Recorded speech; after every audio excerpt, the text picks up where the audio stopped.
Top five, top five, top five. Yeah, girl, you ready to do this? You ready to count this thing down? We're doing the top five, her. Yeah, let's set it off with 1, 2, 3, 4.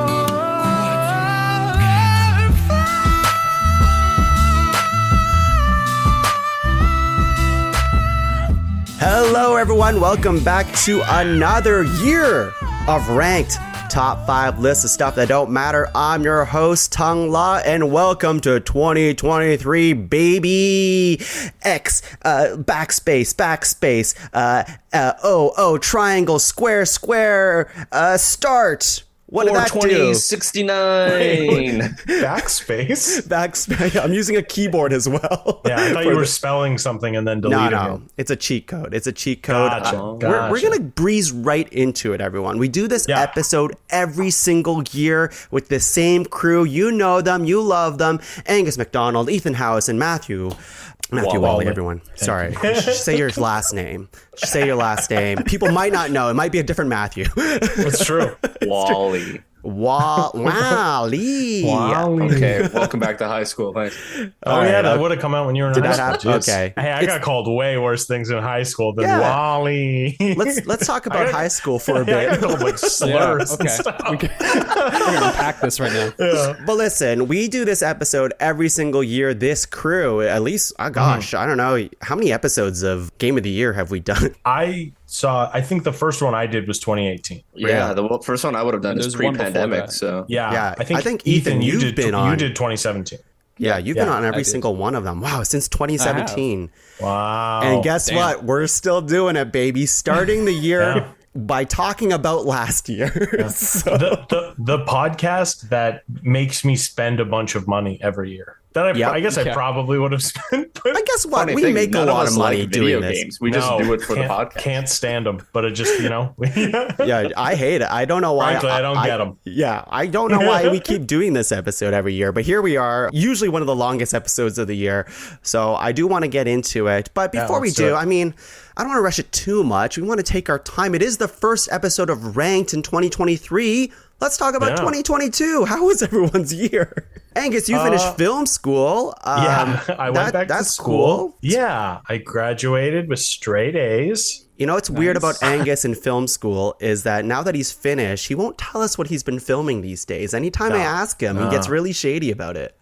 Honestly, can I tell you literally today for work, I'm working with a production studio in Ottawa, and I had to walk around and film stuff with a selfie stick. Mm-hmm. Like of myself, and I came back to the office and they're like, how'd it go? And I was like, well, I felt like a real asshole walking around with a because truly I'm recording stuff for a thing. I can't really talk about it too much, but it's not a movie, don't get too excited. It's for like client work, but it's like a selfie style thing, and I was doing like a previs kind of a proof of concept, and so I'm walking around outside with like a selfie stick, and I'm walking down the road, cars are clearly driving past me looking at me. Wow. For Avatar 3, right? That's what you're okay. Great. Well, I mean, James Cameron is from Ontario, I think. Is he? Okay. Yeah, he's definitely not talking about James Cameron. Talking about James Cameron. Dude, can we talk about Avatar 2? When can we talk about Avatar 2? You and me, Tom. Probably different podcast. Probably different one. Top 5 Avatar movies. There will be 5. I'm into that. We can talk about Ethan and I. We both got married in 2022. Not to each other, unfortunately. No. Congratulations. Ethan, I didn't realize you got married. Congrats, man. Yeah. I jumped in on that bandwagon. I got married this year, too. Oh, my God. Hey. Was it this year? Yes, that's right. Oh, my God. That's gang shit. Wow. Yeah. Sorry, it was the year before, right? It's that you got married? 2 years ago. Guys, when you've been married as long as I have, you learn a couple things. I got married in 2022 to a friend of the podcast, Sarah, the lovely Sarah. Uh-huh. What marriage advice can I give you guys? Yeah, this is a marriage advice podcast now. Push boundaries. Definitely if you have a joke that you do that your partner does not find funny and they've told you that they don't find it funny, keep doing it because it comes around. It's like comedy. It always comes around. Yeah. Wow. What are your thoughts on mean nicknames? Honestly, I haven't tried it, but I might. What's a good mean nickname? The old ball and chain. That's pretty good. That's pretty good. Congratulations to all of us who've gotten married this year. It's a big deal for us, not Angus, but he's there to celebrate all of us. So no, it's okay. There you go. And in 2022, for video games, lots of things happened. I think like big news happened. I think the Steam Deck came out in 2022. That's right. That's pretty nuts. Johnny and I watched the Video Game Awards together, which was a hell of an experience. That was a thing. We're going to do that in fact, you guys should join us next year. Absolutely. Totally. We could win a Steam Deck if the guy who plays Kratos wins another award. I think that was so brutal. The longest acceptance speech. Oh, yeah. Ever. What else happened? PlayStation Plus, they got their new tier system that came out. Yeah, we can talk a bit about that. Kind of like Game Pass, but not really. Just have like a 3-tier system now. It's expensive, but I've played a lot of games off of it. Did you? Okay, that's good to know. It pinged my credit card because it auto-renewed, and I was like, damn, that's really expensive. But I have used it quite a bit. So. All right. G4 shut down this year, which is unfortunate. Oh, God, don't even, Oh, God. Yep. You know what else was shut down? What's that? Stadia. Oh, that's that was this year? I was not keeping tabs on Stadia, to be honest. Literally, I think I just typed in Stadia shutting down. It says January 2023. 2023, like this year. Yeah. Like right now. Yeah. Like so today. right now. It's shut down. It's over. Gotcha. Wow, that's nuts. And graphics cards still haven't come down in price. Still way up there. Really? The one I bought, Matthew, came down a little bit. Matthew helped me build put a bunch of new computer parts in my PC.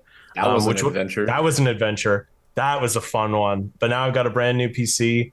So look forward to a lot of new PC games next year. For 2023, I'm going to go hard on PC and fighting games. That's the other thing. Next year. But this year. Yeah, this year we're talking about last year. But Angus will talk about games for next year. For his next year. It's a whole thing. Yeah. Anyways. It's a whole thing.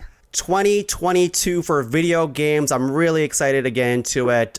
Just like every year, this group, we play a lot of video games just in general. And we were always like, let's get together. Let's talk about it. Let's talk about our favorites. Last year, we got paid a lot of money to, as you all know at home, we get paid a lot of money to play video games. This year, or in 2022, the big studio execs everywhere, they're like, here's $1 million. Here's $1 million to play video games. And we're like, oh, we're finally getting our due. We've been doing this since 2017, ranking video games. And Angus was like, you know what? We should invest it in NFTs. So and I stand by that. And crypto. Do I know how they work? I do not know. But do I know they make money? Yeah, of course I do. Until they don't. Until they don't. What could be flawed? What could be flawed about a currency that like loses its value when like anyone sells any of it? Stop attacking the bit chain. That's our prime audience, man. We don't want the crypto bros to come after us, but it's just so stupid. But I'm glad we did it. I'm glad we did it. We'll get another $1 million next year. It's not a big deal. It's not a big deal. Maybe we'll get $2 million. What was it? The McDollars. That's what it was. It's Angus's cryptocurrency. Angus's own blockchain. Yeah. Oh yeah. Yeah. But seriously, we don't actually make money off of this, and we don't get paid to play video games. So when we're doing the ground rules, let's talk about it right now. There's some games maybe we missed, but we don't have all the time. It's not our day job to do it, right? So what other ground rules do we want to get into for today's episode? I can't remember. We've talked about this in the past, but like an early access game, I don't know if I've got any on my list, but like an early access game that is in early access this year, but maybe hasn't fully released. Is that something we bother nominating, or do we wait until it's fully released? I think over the years, it got more like gray as to what we can nominate. I think if it's like pretty fully fleshed out and people are talking about it in the discussion, right, then we can nominate it. That's how I always viewed it. Yeah. Okay. Well, I think we'll be okay. I'm trying to think of any others. Like we've always said things like if like there is a DLC for a game that feels substantial, Iceborne was the example that we used. Huge though, right? Yeah. Then we would count it because that was a $40 package and it was basically a full game, right? Yeah. What other ground rules do we want to go through? I don't have any really. You have to have played the game you're nominated. Oh, yeah. That's fair. It's true. So then no name calling, no hair pulling. All that stuff. No punches to the face. Yeah. Exactly. We got to keep the moneymakers intact. You know what's really strange is that we're the first website to make a top 5 of 2022 for video games. There's been no other lists out there that exist, and people are clamoring for it. So. And I know we mentioned the Video Game Awards earlier, but they didn't give out any awards. It was all commercials. It was all commercials and cringe, if I remember correctly. Yeah, that's right. They're like, let's wait. World premieres. Let's wait for Podcarver to release their list, because you know, like a lot of these lists come out at the end of December. But for us, we're like, we want to take our time. We're professionals. We want the holidays to just enjoy ourselves and play these video games, and all the other websites respect us in that way, right? So seems a little early to call Game of the Year at the beginning of December, right? We wait till January 31st, 11:59, in case one just sneaks past the goalposts. That's it. And there was a few games that came at the middle of December. I'm not sure if I was going to say them, but you know, they did come. I don't know about you guys, but there was a game that I didn't start playing until a week ago that I was like, oh wow, this is very good and probably should be. Yeah, we'll talk about it. It's I'll tell you what though, not to spoil anything, it's at the very top of my honorable mentions. So considering how the nominations go, it might have just barely missed the. But we'll see. We'll get into it. We'll get into it. Just like every episode of Ranch, we're going to go around 3 times, nominating 3 nominations each, making a master list of 12 and whittling that down to a top 5 video games of 22 list. Okay. Where do we begin here? There's so many games that came out this year. When I started putting this list together, it's interesting because every year I do this where I'm like, oh, there wasn't any video games that came out this year. There wasn't any video games. And then I start really reflecting and I'm like, there was a lot of video games. But at the same time, it was interesting for this year in particular, where for me, I always make a personal top 10 list. I just rank and order it for myself just to like kind of gauge where my feelings are at. And I have to say, like the first 5, very easy for me to put on a list. And then the back 5, I'm like, what the I don't know. So like even my number 10 on my top 10 list, I just threw in there to round out a top 10 list. But I feel really strongly about like 5 to 6 of these games. That's why this might not be that long an episode. You know what I mean? We'll see. How did you guys feel? Did you guys feel similar or essentially the same? Absolutely. Yeah. There was maybe like 2, honestly, it'll come to light in the nominations and the ranking, I'm sure. There was one game that broke me and everything else just like felt like, okay. Yeah. I'll just get into it. I'm not going to say a game because I want Matthew to say it, probably. Yep. Probably. I mean, like he say a different game and don't say the game I'm about to say. Yeah. Basically teased it end of last year's episode, but I'm going to do my own go back and listen to that right now. Yeah. My first nomination, I'm going to talk about one that came in at the just the last second. It came at the last second to like really wow me. This is why we took the holidays to like absorb video games, because the lead up to the holidays is always busy. So like I was like, I gotta play a bunch of games for the game of the year. What's it gonna be? So I started cherry picking things that I heard was good. And this one I started playing and it was great. It's definitely in my top 3 of the year. And it's probably not what you're thinking. This game is a little game called Neon White. Oh, Neon White. Neon White. Did anyone else play this game? I didn't have time to play this one, but I heard it was very good. That's okay. I watched a stream of it. Matthew, Ethan, I'm alone on this, right? I did not play it. Don't worry, it's fine. Where do I start with this game? This game is one of the most satisfying gameplay games, probably is the most satisfying gameplay games I played all of 2022. Like it pushed all the buttons of me being like, I feel like a fucking god playing this game. Like it really, there's twitch muscles that I have, like I played it on PC. It's also on Switch, but I will say for everyone who's curious about the game, please play it on PC. It is definitely a computer game, and it would lose some of its luster playing it on the Switch with a controller, I think. So the concept of the game, I'm not going to tell you the story because I'm going to go ahead and tell you that I skipped the entire story of Neon White. I'm going to go ahead and say Neon White's story is pretty like, and even the developers were talking about this too, which I think is interesting. It's like what 13-year-olds think is cool. Yeah, it looks anime, and when I first looked at it, I'm like, this looks like the characters in this game, they look fucking cool. But as soon as they started talking, I did the first couple missions, I'm like, I think I hate the dialogue in this game. But what they do in this game is they understand that, and there's a fast forward button for the story. And literally you just press F and they skip most of it. You have to do a few little things in between stuff, but the real meat of the game is the actual missions themselves. And the missions, it's all first person.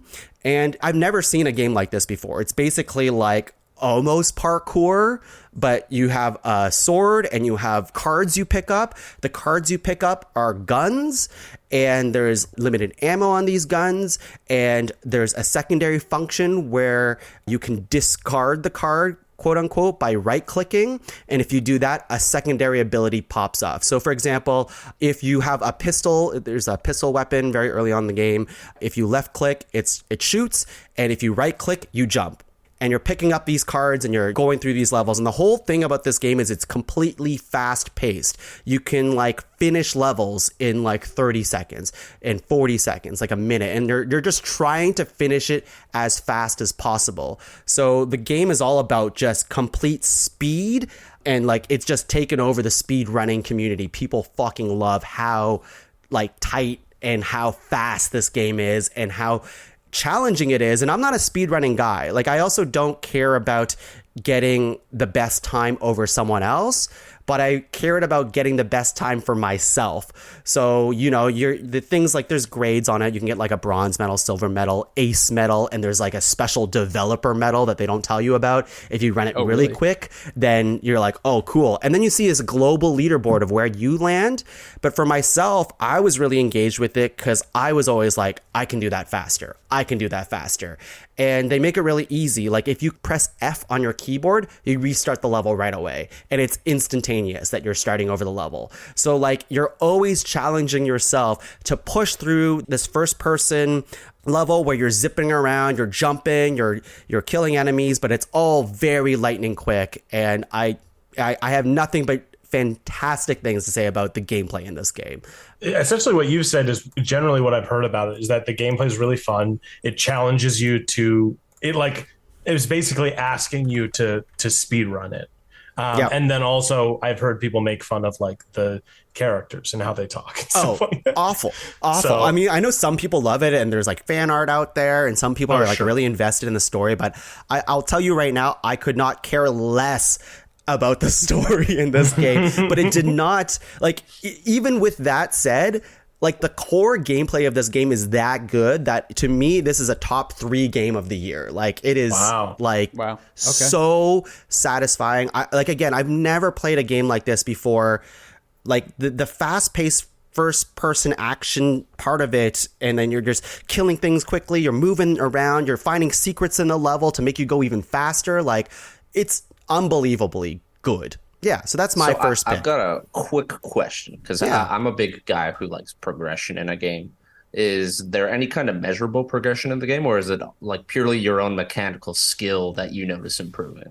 Yeah, that is definitely not a thing in this particular game. There's not like you're not leveling up a tree or anything. I think that's honestly why I kind of liked this game, because a lot of games that I played this year, there's like skill points, there's a tree, there's like a thing, like that's just kind of the norm, where this game like simplifies everything. Like the game itself is not, I'm not going to say it's like amazing looking, but it's good enough where it's very readable, which I think is like really cool about this game is that you are making lightning quick decisions and puzzling out things as you're like seeing it happen. Like levels that I've never even seen before in playing, I'm like figuring things out on the fly, and like it really scratches that gamer itch of me being like, oh, the puzzle mechanics are really good in this game because you're like it's lightning quick, and it's also like testing my actual like, you know, finger movements and things like that. But yeah, if you're looking for progression, no, you're really just trying to do it as quick as possible, and that's the satisfaction of the game. Cool. Yeah. Sweet. I'll have more to say about that afterwards. How about we go Angus, your second? Okay. This game, easily, my first nomination, easily the game this year that I spent the least amount of money on and got the most playtime in terms of like a comparison. Like I probably played other games more than this game, but they were full price games, and this one I think I got for $3 or $4. Tongue knows what's coming. I'm talking about Vampire Survivors. This game. Did anyone play this game besides Tongue and I? Did any of you guys play it? You talked about it. Hell yeah. Okay. So this game, very simple premise.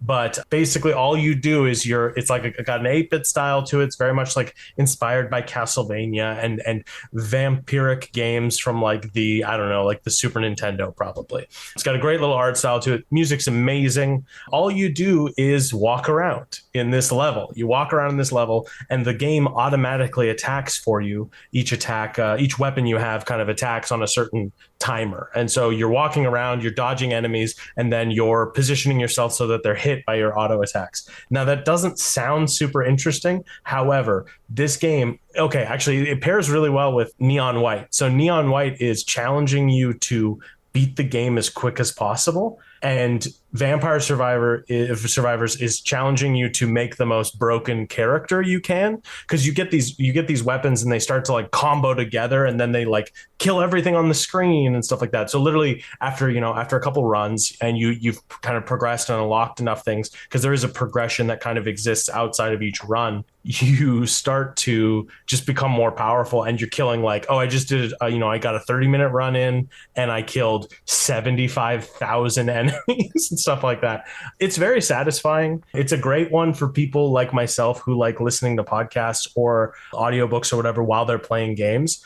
Not to say that it doesn't demand your attention, but it pairs well nicely with other things. So I like to have a YouTube video on in the background or a podcast, and I can run around and slay skeletons and gorgons and all these things, yeah, all sorts of fun things. And there's a great soundtrack in it too. The music's amazing. If you want to like actually listen, it's so good. Yeah, it's so good. I usually keep it on. I do keep the music on when I'm listening to something else. I just turn it down a little bit. Yeah, Tongue, you played this one. What did you think of Vampire Survivors? I really think Vampire Survivors is just it's genius, really. It's such a simple. It's gonna. I've already seen a million games rip it off. Like I'll see ads on Instagram. I'm almost positive Vampire Survivors ripped it off someone else, but Vampire Survivors is definitely the most popular version of this. It really is. You're using WASD, like WASD, like that's all you're doing. It's now on mobile for free. I'm not sure how they monetize it. But I picked it up on phone, but it's fine. I just don't love the controls on phone, because you've got to you steer by using a virtual joystick, so you tap down on the screen, that. And I'm not a big fan, but I'm not sure how else they would have done it. You know what I mean? Yeah, totally. But it's cool that it's on. It's free on mobile, but it's I think it's $3 now on Steam. Yeah, $3. I got for $3 on sale. The DLC was $1. Yeah, I got the DLC the other day, and I was like, "Oh, this is awesome." The game has incredibly long legs too. There's a long progression in it. Sometimes there's a bit grindy stuff to get to some things that you really want to get to the next level and stuff like that. But I got to a run the other day where I just felt like a god. You're just walking through enemies and you are just killing everything, and it's very satisfying. And it's not, like Angus said, it's not particularly just because you're just using your WASD to move. Yeah. There is complexity in the game. There's things that you have to think about. There's stuff on the map that you might want to go get. So you want to plan your route to get to that part in the game, which I discovered way, way, way late in the game. There's pickups that you can get that can fuse together, which I didn't even know about till way later. Yeah, man. That's half the game, is figuring out all the different combinations. Yeah. So what happens is you pick up a wand and a book, and they fuse together, and you get a new weapon. You get a whip, and you get this heart container, and now you have a whip that anytime you hit someone, you heal. It's really smart. And the thing that I really tested over the holidays actually was, I was thinking there's a lot of games out there that I have a lot of friends and family who like games on the outside, but they don't play games, right? And what I wanted to test was if they can sit down and learn Vampire Survivors, and would they enjoy it. And the two people I tested it on, within 2 minutes, they learned how to play this game, which I think is a real testament to how easy and addicting this game is, but also how good it is, because both of them are I'm going to pick this up. And they don't play video games. Yeah. And I think that's really cool, because any other game, you have to be like, okay, well, square is attack, R1's block, and circle is dodge, and like all this other stuff. And that's already way too much, right? I think this game is phenomenal. Yeah. And even just like we talked about like the weapons and then the weapons combo. And then on top of that, there's like 50 characters, each with their own abilities. Yeah. Not just abilities. They have like, oh, this character, whenever they level up, their attack range gets bigger. And so you can get these. So even that you can use here. Oh, I'm playing as this character. I want to get these items that best scale with that ability. Yeah, it's great. Easy to get into, and then they take some real thought to kind of master it. And yeah, like you said, legs. I'm going to be playing this one for a while. Yeah, people should play it. It's so accessible. And it's so inexpensive too. Inexpensive. It's such an accessible game. People should play it. Ethan, what do you got? First nomination. Hey, so I think the first nomination I'm going to go with is a game that I really enjoyed playing. It kind of took the whole year for me to play it. This year, there were so many games that were like 30 plus hours that I ended up playing. This one is at the top of my list for sure. And I was surprised that it actually made the top of my list. And I'm talking about Horizon Forbidden West. Wow. Yeah. I know a lot of people have a lot of opinions about the first game, saying it wasn't that great. It was kind of okay. I kind of hold the same opinions. Like okay. It was. That was my question. That was my question. Yeah, I fell off it. That was the same time Breath of the Wild came out too, so I kind of just like threw that in the trash and played that one for sure. But terrible timing on the release of those two games. Was. Yeah. It really was.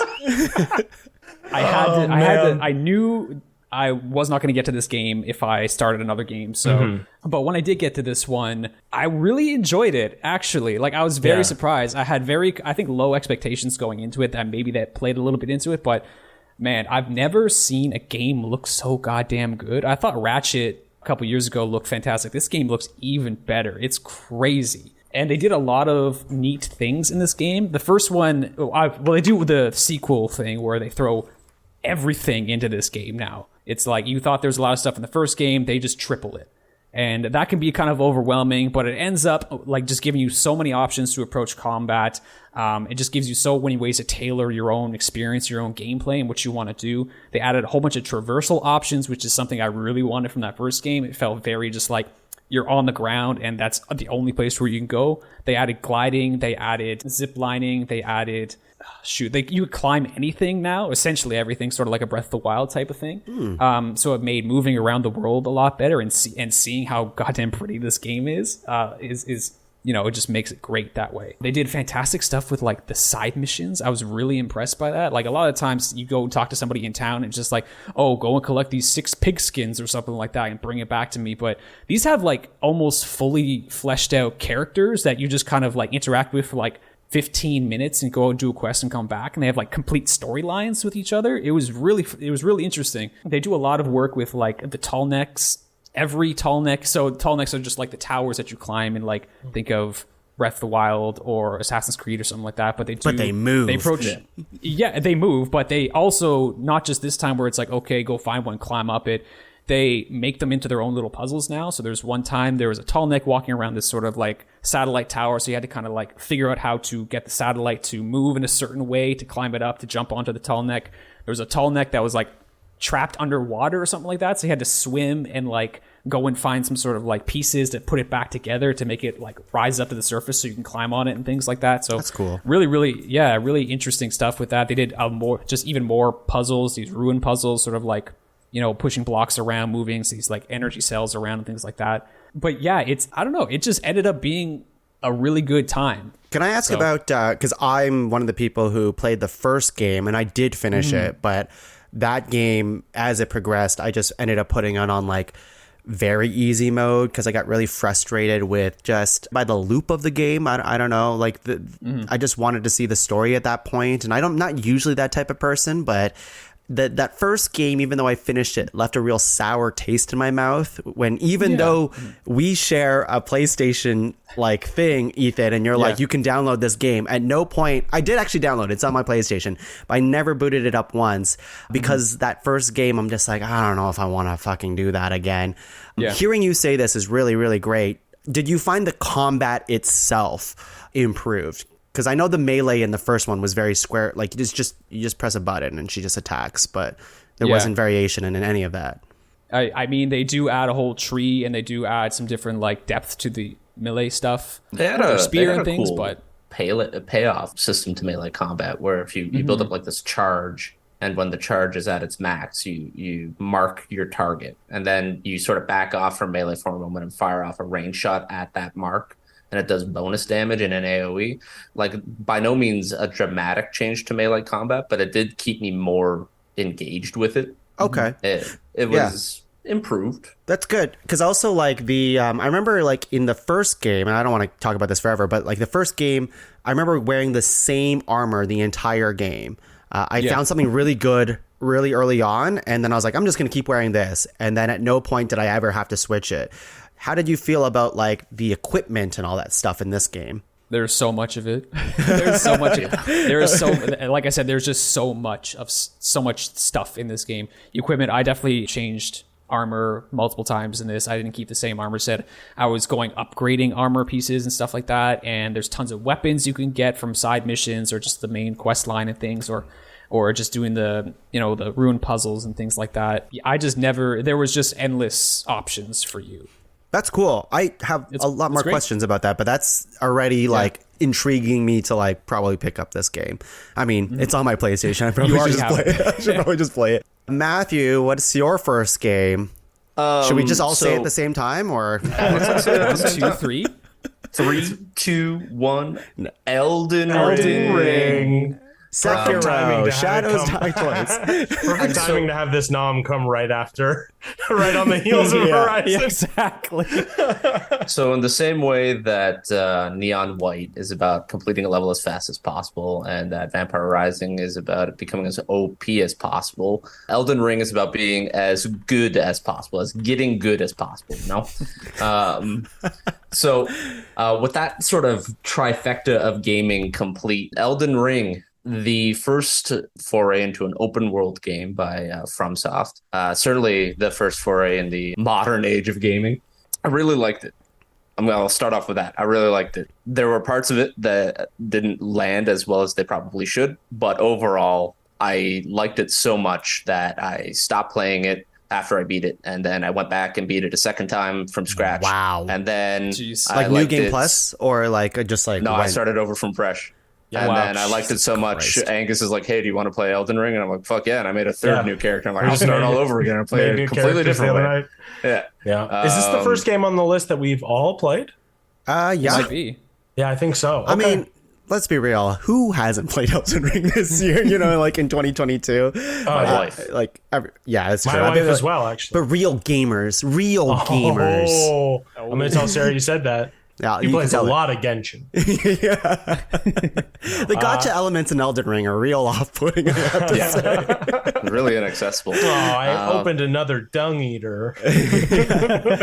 Matthew, this feels like a game that's going to get ripped off like the other Dark Souls game. You know, like everyone, like it spawned kind of a Souls-like genre, like an imitation genre. Horizon this feels like it's going to be the same West thing. Ripped it off completely. Oh yeah, 100%. I agree with you. I have a feeling that Elden Ring will almost spawn its own sort of hardcore version of exploration games. If anything, I hope other developers that make exploration games take some cues from them. Because Elden Ring, as far as exploration games go, felt like the first game where I had to explore to get the most out of it, right? Yeah. Ghost of Tsushima, not to immediately undercut my own argument, Ghost of Tsushima was good too, but even it had to sort of hold my hand. It's like, oh, come over here and look at this fun thing. Other exploration games, like they just beat you over the head. It's like, oh, you got to go there now. It's like, but I want to explore. It's like, but over there, you got to go explore over there. And Elden Ring is like, all right, here you go.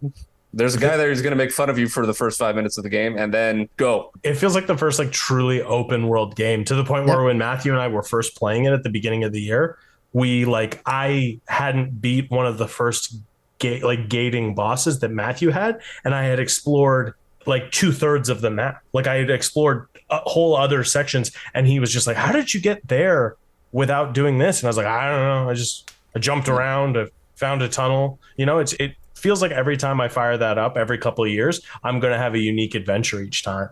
Yeah. I mean, well, likely want to talk about it a lot more, but it was the perfect blend of just like, it gives you those little Dark Soul nugget tastes with those mini dungeons, and then when you're ready for your full course of Dark Souls, you go into the legacy dungeons and it just heaps a big old plate full of gameplay. And then you go, the loop repeats. You go explore, you find some mini dungeons, you find one of the legacy dungeons, you explore it for a couple of hours, and then eventually, ideally, you win. And then you are the Elden Ring. You're John Elden Ring. You're John Elden? Yeah. Wait, so Matthew's beaten it twice. Have you guys beaten it at all? I have, yes. Okay. Once. As far as I'm aware, with my first character, I'm very close to the ending, but I stopped playing because of a bunch of other games and lost all my skills. So I got to get good again with another, and then I'll go finish that one. Yeah, I never finished it. I think I put like 70 hours into it. I've easily got 100 Weak. in that one. Yeah. Fools. There's so much to say about Elden Ring in my head. I'll like, my quick opinion is that like, I think Elden Ring is an evolution of Breath of the Wild in the way they handle their map. Like, I don't think it's the first to do it. Like, there's a lot of cues in Breath of the Wild that Elden Ring has clearly taken from it, but Elden Ring has just made, this is why it's even better, because like they took all of the stuff that was good about Breath of the Wild and they made it way bigger and even better in terms of the exploration and what you can do and what you can discover. Like, the stuff I saw in Elden Ring is the most like I had to like put my controller down and be like, wow, I can't believe that just happened, or I can't believe I'm looking at this, or like, I'm gonna spoil like whatever, it came out in last February, but like when you go under the map, that fucking blew my mind. There's so many parts in this game, like I'm like, I cannot believe how fucking huge this game is. The capital city is huge. Like, there's so many jaw-dropping moments in the game where like the art direction, the feeling, the like vibe of the game, I'm just like, you know, everybody's talked about Elden Ring in 2022. We all know it's like top of the list for so many people. Did people like that game? Was that game popular? Did people like that game? Oh shit! People fucking loved Elden Ring and like top the list of so many sites and all this stuff. But you know, for good reason, because there is stuff in Elden Ring that I have never seen in video games ever. Yeah. I'm not saying it's perfect. There's stuff in Elden Ring that like genuinely piss me off because like, you know, it's made by the FromSoft people and there's stuff that they do that I don't really enjoy in games, like the non-clarity of some things that they do, or even the inventory management in that game just straight up like sucks in my opinion.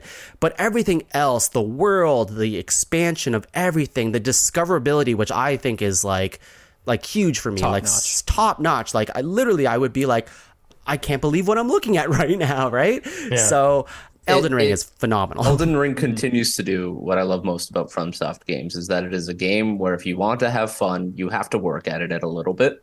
And admittedly, that's not the gaming experience for everyone. And I'm not saying it should be, but it's the gaming experience I really have come to appreciate. One thing I'll add on, if there's any dads listening to this podcast, the mini dungeon aspect of Elden Ring was great, because like, I got a kid now.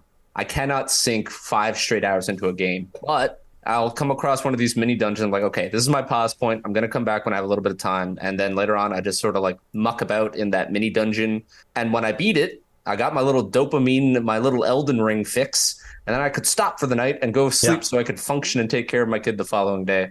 Whereas leading up to Elden Ring's release, I went and replayed all of Dark Souls 3. And while it was a lot of fun and I really enjoyed it, I got frustrated because sometimes the amount of time I'd have to take between gaming sessions was so long, I actually got bad again. And so I had to Elden Ring is great. It's such a good way of delivering out content. Anyways, we'll talk more about it. I don't want to. We'll talk more about it.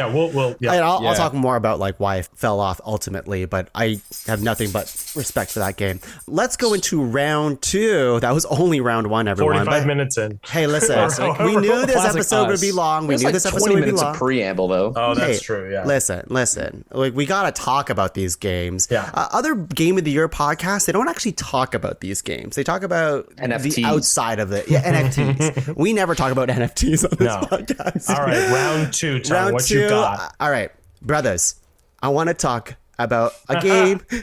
Brothers, I want to talk about a game that I was most looking forward to. I remember last year, I was like, what games are we looking forward to in 2022? This was the game that I was looking forward to.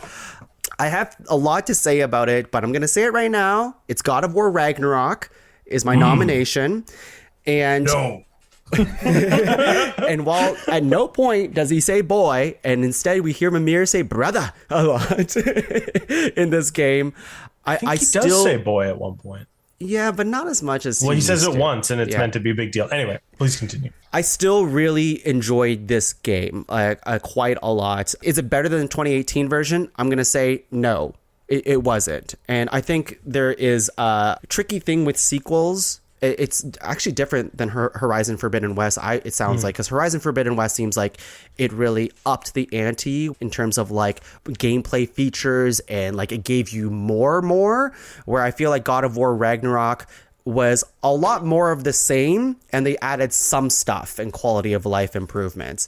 And Agreed. And while I still really enjoyed the game, maybe I didn't enjoy it as much as I wanted to, but like, it's almost undeniable that like once I started getting into the zone of that combat that I really loved in the first game, like I still got really satisfied of like, besides Neon White, combat wise, God of War Ragnarok was my second favorite game of just pressing through buttons and killing bosses, and like, you know, you're getting in the inch of your life of your health, and you hit you see the R3 prompt and you're like, yes, you hit R3 and then you fucking like rip, I don't know, a monster's jaw in half and you tear it apart, and it feels really, really good.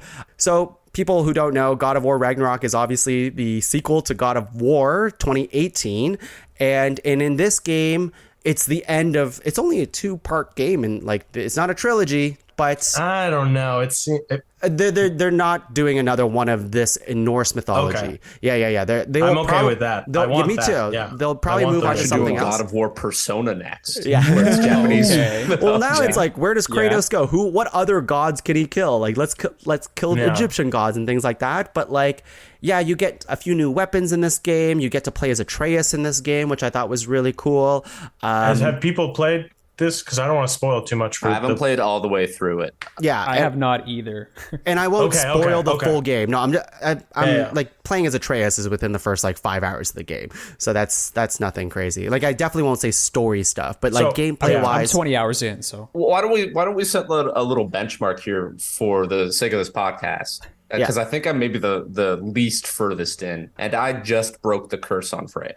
Yeah, that's fine. Yeah, you still have so much game after that. Yeah, it's so insane. much game. Yeah. It's actually. Ethan, are you at about the same part, a little bit after that? Yeah, I'm after that now. Okay. So I won't say where I am, but I passed that. So I beat it. Tongue, you beat it. I beat it. Yeah. Okay. And I won't talk about the story stuff. I promise. No, of course. But like, yeah, at the end of the 2018 God of War, I couldn't wait to like get back into it and finish all the side quests and all this other stuff. And this time around, like, again, I did really, really like this game. I didn't really feel compelled to do all that other stuff. I think this time around, I think in general in video games, I am a little tired of just like managing that type of like inventory and upgrades. Like this time around, especially with God of War, I know I nominated it and I'm saying negative things about it, but like I wasn't a fan this time around with being like, okay, I guess I'm looking through what weapons I have, or like what armor I have and what modifiers they have. There's a lot of that stuff, and I felt, remember what runic means. I just did not care for that stuff. But once the actual game started happening and me fighting enemies, and the story is still very good, I thought. Angus, overall story thoughts? I would say this might be controversial. I think the story is the weakest part of the game. Wow. All right. Yeah, so we have different opinions on that. Yeah. I loved the gameplay. Yeah. I thought it felt like an improvement on the 2018 one in terms of gameplay. I wasn't, at least by maybe it's the back half of the story that didn't wow me. I got really invested at the beginning, and I don't know how to word this correctly, I don't think, but this game probably could have gotten away with a few less hours of things to do. Yeah. It is a bit long. I had to keep willing myself to play it, and I liked it. Every time I picked it up, I liked it. I had fun playing it, but it was constantly like I would come home from work, or I'd do some chores around the house, and then I'd be like, okay, I'm gonna sit down and play something, and I would reach for a bunch of other games because I'm just like, God of War, and then but every time I did pick up God of War, I was like, God, this is fun. But the story didn't do it for me. And I don't know what that is, Angus. You and I have a very similar opinion on that, because even though I just nominated it and I really love it, and this game is in my top 5, I had the same thing where I would be like, I'm going to play something else right now. I'm not sure if it was one of those, like, I want to savor God of War. That's why I don't want to go back. But I never felt compelled to go back. But once I was in it, I was always like, yeah, I'm having fun. Do you think part of the reason why you had that exhaustion is because you felt you had to rush to finish it for this podcast?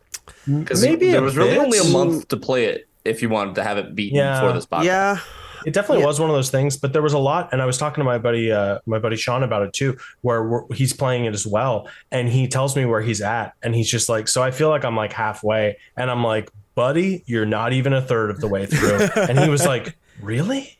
Like, I don't know, it's just like, I think Matthew, I think you're on to something. I think that's part of it, in that like, oh, I've got to get it done for this thing, and truly by the end, that was the motivating factor. But I think generally before then, when I still had plenty of time, I don't know, there was just something about it. I thought it was a very decent game, but it didn't wow me. But then again, like, I'm the guy that argued against the last one winning game of the year, because I believe that was our game of the year of 2018. Yeah. God of War 2018. I think that there's the thing with that game, like, it's hard because when you make a sequel, you don't want to make it too different, because otherwise it alienates the people who love the first game.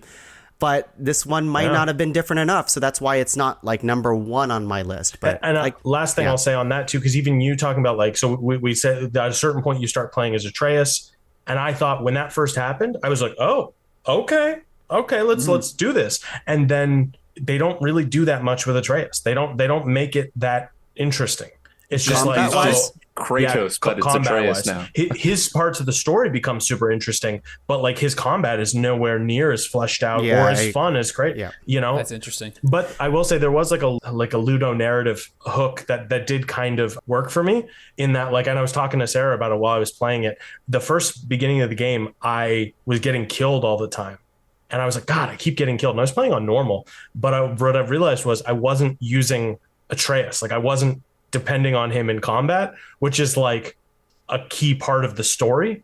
And so I really appreciated that, of like, if you do not remember to use your ally when you're fighting, you're going to get killed. Yeah. And it's only a couple buttons, but like, it's key to beating certain enemies. It's key to just, it makes fights easier. So it's just like, so I really, really like that, of like, oh, one of the lessons the characters have to learn is to work together and to rely on each other. And that's literally a thing I had to learn as a player. So I thought that was really cool. But then there was other more overt stuff about the story where it really felt like they pulled a lot of punches. We'll talk more about it. I think, like, overall as a package, it's certainly, especially if you like 2018 God of War, I can't see you not liking this game. But I'd be surprised if you liked it more. That's kind of where I'm at with it. One last question. Yeah. Do the character animations look a little janky to you guys? No. I mean, particularly in their faces, they do not seem very expressive to me. Really? I thought this game looks, if anything, this game looks fucking gorgeous. I think them moving around and the choreography and the camera work is really cool. I truly just mean their faces. Like, really? Maybe it's, I'm like, is Atreus supposed to be emoting at the beginning? His face is all just like lumpy and plastic looking. Like, he looks. I think your eyesight's going, bud. That's maybe it. I don't know. Because people keep wearing talking glasses about that right now. No, so I'm wearing glasses now, but I wear them when I'm playing the game too. There was I did notice that some of the voice acting, maybe it's just because the voice actors are getting more airtime in this one, but like at the moment I'm hearing a lot of Freya, and I'm noticing her line deliveries all over the place. It's like, well, you have to go over there for this. And I'm like, what there's so much of it, though, right? Yeah. And like straight up, like full on, like lip sync being off, not in like the quote unquote cutscene parts of the game, but like, I think that's part of it too, is that like, because they don't cut away really to do cutscenes, it's not like rendered on a separate part of the engine. It's all like it's supposed to look like a one shot, right? Like a movie. There are times where characters are talking and they're expressing emotions. These aren't during the cutscenes, but when they're like walking around, kind of thing. And they're just like, you know what? I care a lot about you. I think you're really cool. This bit doesn't work on the audio. That's what I mean. But yes, that's not, exactly. And I'll like rotate the camera to see what the character's face is, but they're just standing there blankly. And I understand it can't be perfect in They every make game. it so that his back muscles emote. You're not looking at the right part. That's right. His traps.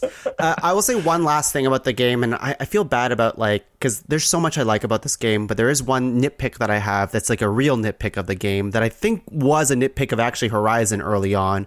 With God of War, especially this new one, they give you the answer to a puzzle way too quick, where the characters around you, like you don't even have time to really like. I think they patched that out. In God, like I just finished it a few weeks ago too. That was happening a lot to me early game, but not so much late game. In fact, there was one puzzle where I'm like, why the fuck is no one helping me? Yeah, but it's so frustrating. Like it'd be like you're looking at a thing and then like Freya would be like, why don't you shoot this thing? And I'm like, fuck, I would have felt better figuring that out, but I didn't. So, you know, that really bothers me because there should be like a slider or something where characters don't tell you the answer. That's the one accessibility feature they didn't have. But that's a positive of the game is the accessibility features in this game. Very awesome. That's cool. Yep. Very Angus, second nomination. Oh shit. Okay. I'm gonna go a little quicker. Oh man, this is tough. we want to talk about these games. I know. Let's do it. But I got one here that I threw out there a couple times, but I really don't think any of you guys played it, and that's okay. I was really surprised with how much I liked this game. And in fact, if we end before a certain time, I'm going to go play it tonight with some friends. My second nomination is Modern Warfare 2. Nice. Yeah. I fucking love this game. I'm shocked. I used to be, when I was in high school, I played a ton of Call of Duty. Modern Warfare 2, Modern Warfare 3. I started falling off around the Black Ops games. They were made by a different developer, and it was not quite my style. It was truly different.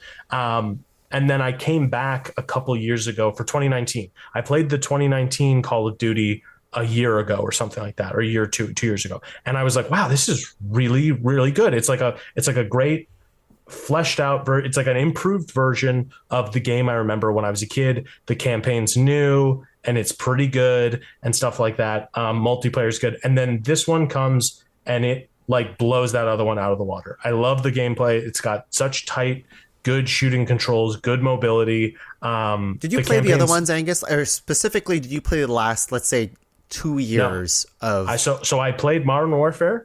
Like I did not play the new one, quote unquote. So I played the reboot in 2019. So it's called, generally people just call it Modern Warfare 2019. So I played that one. I did not play the Cold War one, and I did not play whatever Vanguard, whatever their I heard both of them were bad. Yeah, they're terrible. They're terrible. Yeah. They look terrible.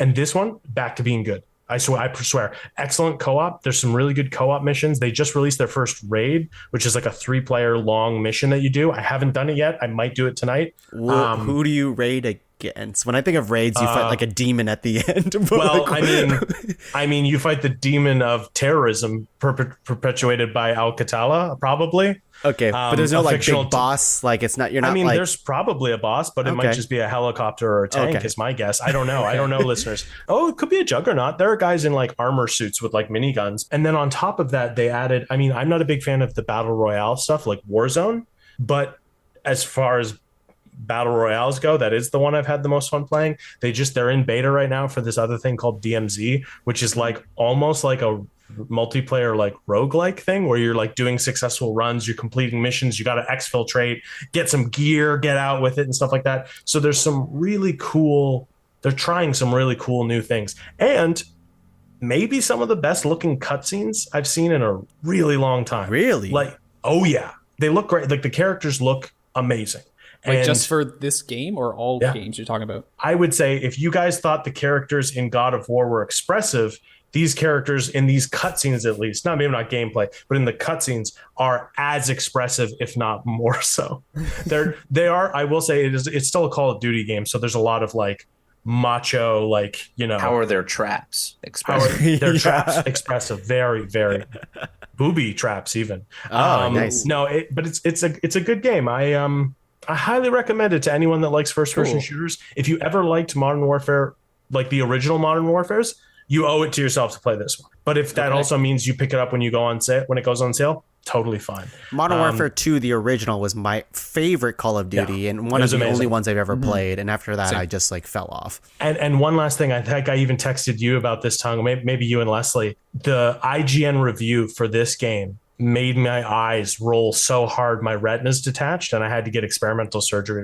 So Wow. in their review, they chastised it for not being enough like the last Modern Warfare 2, but also praised it for being different. There was no consistency to this review. I thought it was hilarious. But it basically, the campaign is full of like homage to the previous games, but it takes something and it does homage for it, like it pays homage to it, and then it like cranks it up to 11. So it's like there's a sniper mission in this, and I would argue it's better than the like famous sniper mission from I think that was Modern Warfare, the first Modern Warfare. So it's all this stuff. Very cool. Big thumbs up from this guy. Nice. I'd like to take this moment to thank our sponsor, IGN.com. Yep. Thank you. Thank you for sponsoring this video game podcast. No, that's cool. We're so Angus. big, we sponsor IGN. Yeah, that's right. We get paid. They really need our help. Well, they haven't posted their list of the best games of 2022 yet either. So, listeners are gonna listen to this, and then they're gonna go online, and by then everyone's reviews will have dropped, obviously. And every other website's gonna backdate it to December, they came up with it first. No, it's us God, first. we are so good at gaslighting, guys. Okay. All right. Who's Ethan. next? We're the only ones that love you too, listeners. Ethan, what do you got? Second nomination. Hey, quick. Well, maybe not. It might divulge into something. I'm gonna say Tunic. Honestly. Yeah. I played Tunic. Yeah. Have you guys played it? Yes. You just said you did? I've played it, but I've probably only played like 2 hours of it. It's one of those ones that because it is a Souls-like game, I'm not very good at it. So and that's understandable. You guys are piquing my interest because I've not even heard of this game. You haven't heard of Tunic? You've never heard it? Oh, man. You'd Ethan, love talk this game. about it. I've got a kid, guys. Yeah. I'm unplugged from everything. This is one your kid could watch you play too, because Yes. it's cute. Yep. It's a cute. You're a little cute fox creature like dropped onto this island. I don't know how to describe this graphic style. It looks fantastic. Like this stylistic sort of, what was that Zelda game that came out? Like Cell shading? You talking cell shading? No, not quite. You're right, Ethan. It's like the one the remake they did recently. Yeah. Did they do Link's Awakening recently? I would say it's more like Link Between Worlds. Like it just it looks like a Zelda game, but with a fox, I guess. Yeah. Wearing a tunic. It's a Zelda like with a fox character. But it does a lot of the Zelda tropes as you're used to and things like that.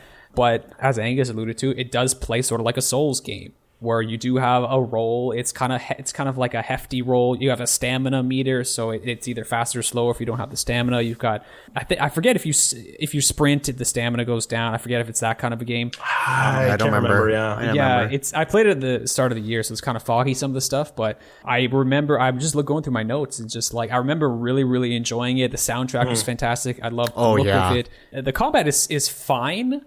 It's maybe a little sluggish and not in like a satisfying way, like a Souls, where it's like it's made like that on purpose. It doesn't feel as super snappy, but the puzzles. So there's puzzles in this game for sure, and there's you play through the game trying to, I almost kind of forget, like you go to these different zones like you do in a Zelda, beating the dungeons and beating these like bosses to collect these sort of like rupees or these big jewels to unlock the final sort of boss and things like that. But after you do, it's kind of like halfway through the game, and then there's a whole other part of the game after you beat this, quote unquote, beat the final boss. But all this game, I think the hook for this game is that they tell the story in a really interesting way. There's no English language in this game.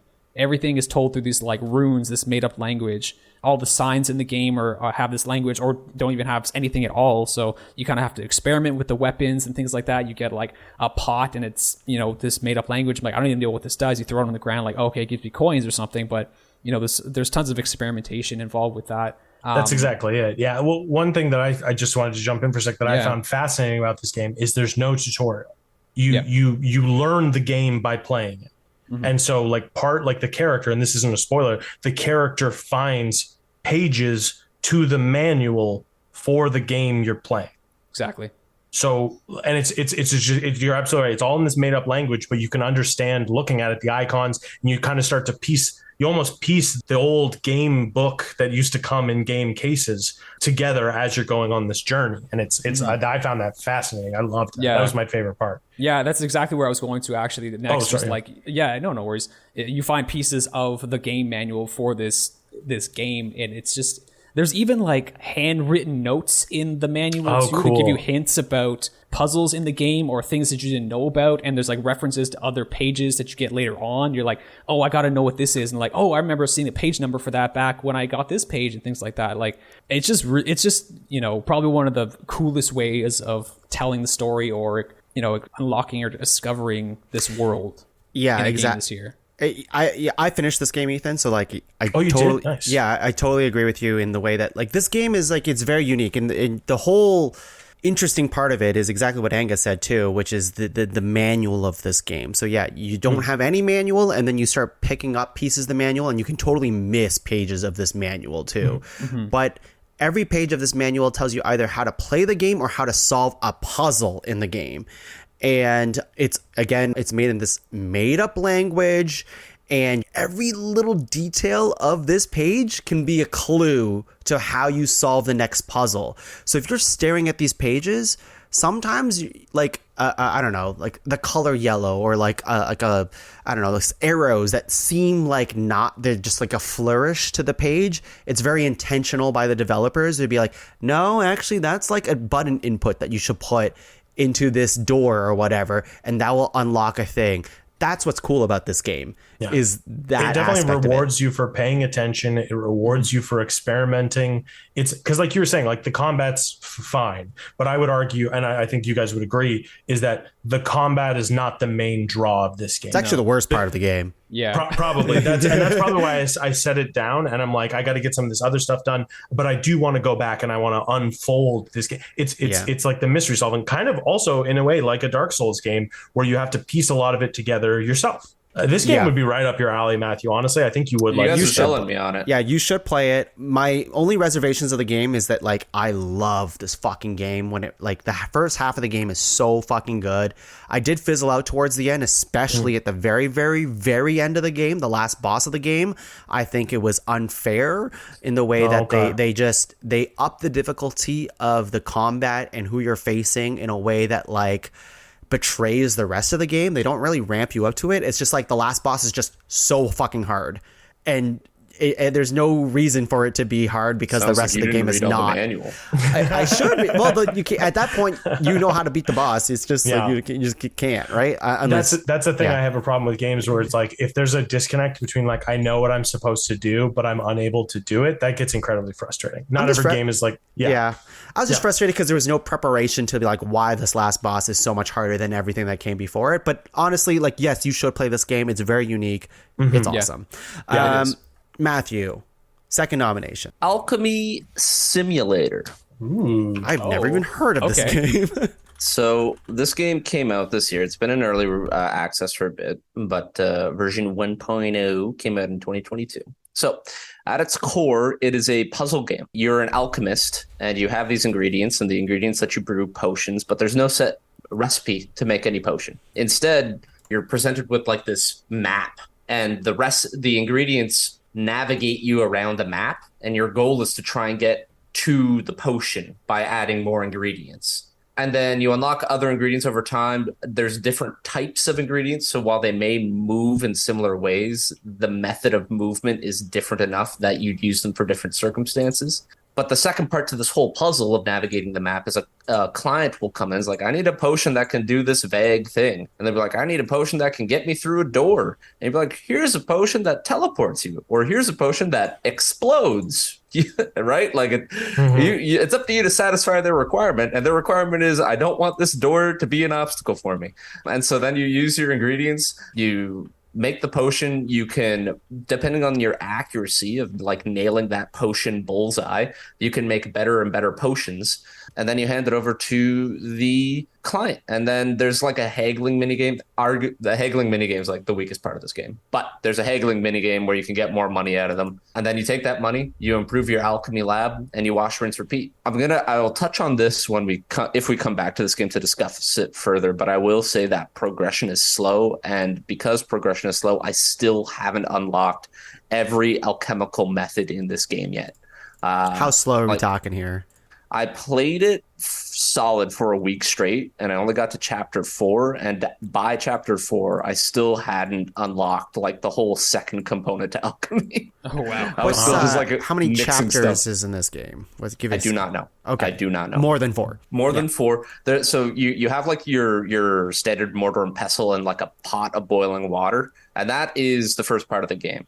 And then in your basement, you have something called the alchemy machine, and it allows you to distill like alchemical solutions. And I haven't gotten there. A guy stopped by my store once, like, I'll sell you this for 1,700 gold. And I'm like, okay, I'll save up 1,700 gold. And he has not come back. And until he does, I cannot buy it. So I'm waiting. So that's my mark against the game, because like I still haven't been able to access the rest of it yet. Mm-hmm. But even then, just the fun of trying out different combinations of ingredients to get different potions, and like eventually you realize like, wait a minute, there's nothing stopping me from just making a potion with 2 effects on it. So here's a potion that explodes and it's also a healing potion. And then you sell that to someone and they're like, I would prefer if my healing potion didn't have a side effect. Like, tough shit, this is what you get.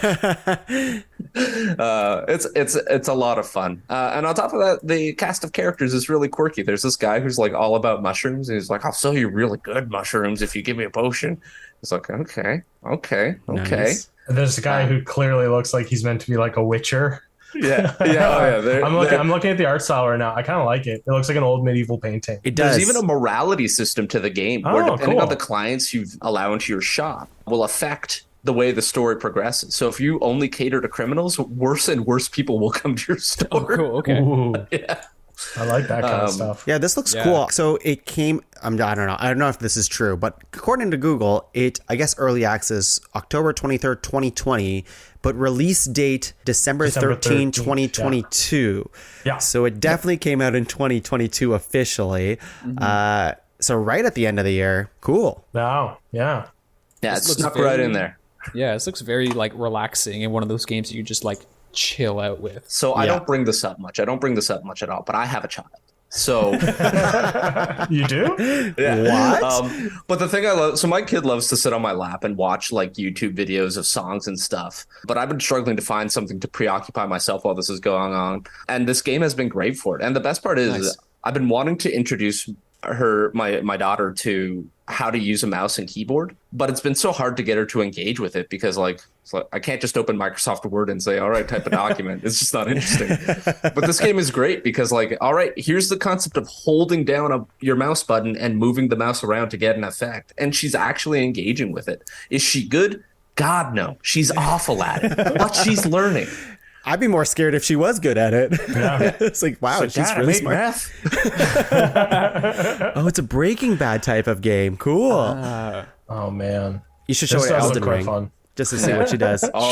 She's seen Elden Ring. She's good. Yeah, I was playing Elden Ring, and then one day, as I was like brutally murdering someone, I saw her actually engaging with what I was doing on TV. She's like paying attention. Yeah, like she's like mimicking like the backstab motion. Yeah. Yeah. Actually, Tongue, she has beaten it, so you and I really got to separate. Damn it! God damn it! Yeah. Okay, let's go into round three. The final round of video games is the toughest round. It is tough, but I am coming in with round 3 with my game of the year. I've been saving it. Wow. I've been saving it. None of the games I've said is my game of the year. None of the games that have been said is my game of the year. I know. The anticipation is killing you all, and I might as well just say it now. My game of the year is going to be a surprise to all of you, except for maybe Angus. You might pick it up on at the very end here. Here it is. My game of the year is something that came out of fucking nowhere. It literally... It took me by storm, and I am still playing it. I think about it all the time. It has consumed me, and I already said Vampire Survivors. Well, Vampire Survivors is a $3 game on sale. Mm-hmm. My game cost me $0. Oh shit! I know what you're about to say. Oh my god! And I've spent zero money on it, but I cannot think of something that has like just brought me as much joy. It is Marvel Snap. Wow, I know. Wow, it's CCG quite good. Game. It's quite good. I haven't played it in a while, but it is good. Marvel Snap is the CCG game made by the same guy who made Hearthstone. Now, something about me that people should know is that I love collectible card games. I love card games. Anything with cards is amazing to me. One of the games that I played this year that took a lot of my time, even though it was a pseudo card game, was Slay the Spire. I finally played that for the first time. Fucking loved it. Marvel Snap is a game that I heard existed passively. Leslie, friend of the show, was like, Marvel Snap came out, and I'm like, what the fuck is that? Like, what is Marvel? Like, even though I love comic book games, I love comic book stuff, I'm just like, I think I'm a little burnt out. I think I can skip this one, whatever. But then people are like, this is made by the same guy who made Hearthstone. You should give it a chance. I'm like, fine, I'll give it a chance. This game is amazing. It is very good. So fucking good, and I'll tell you why I love it so much. And the basic concept of the game is that I honestly didn't think this would be my game of the year. This was not even on my radar of this year. And when I even first played it for the first hour, I'm like, yeah, that's pretty fun, and I'll put it down. And then, like, every now and then I would just start booting it up again on my phone. It's a mobile game, and you can play it on your computer too, but I play it on my phone, boot it up, and I'm like, yeah, that was fun. And then consistently throughout the day, throughout all my days, I would just keep picking it back up, because every single game in Marvel Snap is only 6 turns. 6 turns, which equates give or take, give or take, because sometimes there's things that make it like sometimes 7 there's turns. one less or one more, exactly. But it's more quick. or less, each game itself is about 3 to 4 minutes long. It's very, very short, very bite-sized. I'm talking about playing, like, for me, I've played this game a handful of times today, but I am playing it, like, you know, in the bathroom, before bed, when I wake up. When your wife's talking to you. When my wife's talking to me. When there's a fire in the house. When there's a shooting on the road. Anything. While I'm driving. Yeah, exactly. But it is one of those games that is perfect to slot in while you're doing stuff, or when you're doing these mundane things, like even cooking. I'm just waiting for, like, my pasta to boil, but it's not enough time for me to, like, I don't know, go on social media or like whatever it is. Instead of doing all that, I'll play a game of Marvel Snap, and it's a perfect bite-sized game. The thing about this game that's really cool is that, like, I think the coolest thing is honestly is how short the games are. Like, that is a really cool thing. But, like, how simple the concepts are. For those of you who've never played, all it is that there's 3 locations on the board, and you want to win 2 out of the 3 locations. Each card that you have has a cost and a power to it. Each turn, you get 1 more power. On turn 1, you get 1 power. On turn 2, you get 2 powers. On turn 3, you get 3, etc., etc. Every card is just a character in the game as well, I should say that. And every single one of them have the flourish of, like, first of all, like, just the production of it is really good, but, like, the second part of it is that, like, every character, which I think is cool, pretty much matches up with the traits of the actual characters themselves. So, like, for example, Nightcrawler can teleport. The example I was going to put. Nightcrawler can teleport from one location to another. Rogue can steal an ability of a card, like of an opponent. Captain America can inspire your side of that location and give it +1. So that's a really, really cool. And every deck that you can make is only 12 cards. It's a 12-card deck that you can make. There's no more than less. That. Yeah, you can't have less than that either. You can't have less than that either. Yeah. And there is an incredible depth to the game that I think is really cool. Like, you can play around with a lot of variations. Again, I've spent 0 money on it. I don't think it's a pay-to-win type of game. I've won plenty of games. And every game that I have lost in this game has been thrilling, honestly. Whenever I see someone beat me, I'm like, that was a really cool way for me to lose this game. I never, ever feel bad about losing Marvel Snap, because I always see something that's like, wow, I didn't even know you could fucking do that. Or that was so cool. That's so outrageous that I start laughing, because I'm like, that was such a cool thing to happen in the game. That happened to me today with, like, I'm not going to say what happened because you guys wouldn't understand, but, like, I was, like, honestly smiling because I'm like, wow, I lost that game. I feel pretty good about it. Like, the monetization of the game, I think, is also something to be commended, because what you're paying for is either the season pass of the game, which can get you on this season pass card tracker early. So like if you hit a certain level, then you can unlock some cards. Or you can pay for gold, and gold is used to get different variants of your cards, and that's only cosmetic. So your Captain America, for example, looks one way or another way, or there's a chibi version of him, or there's a pixel version of it.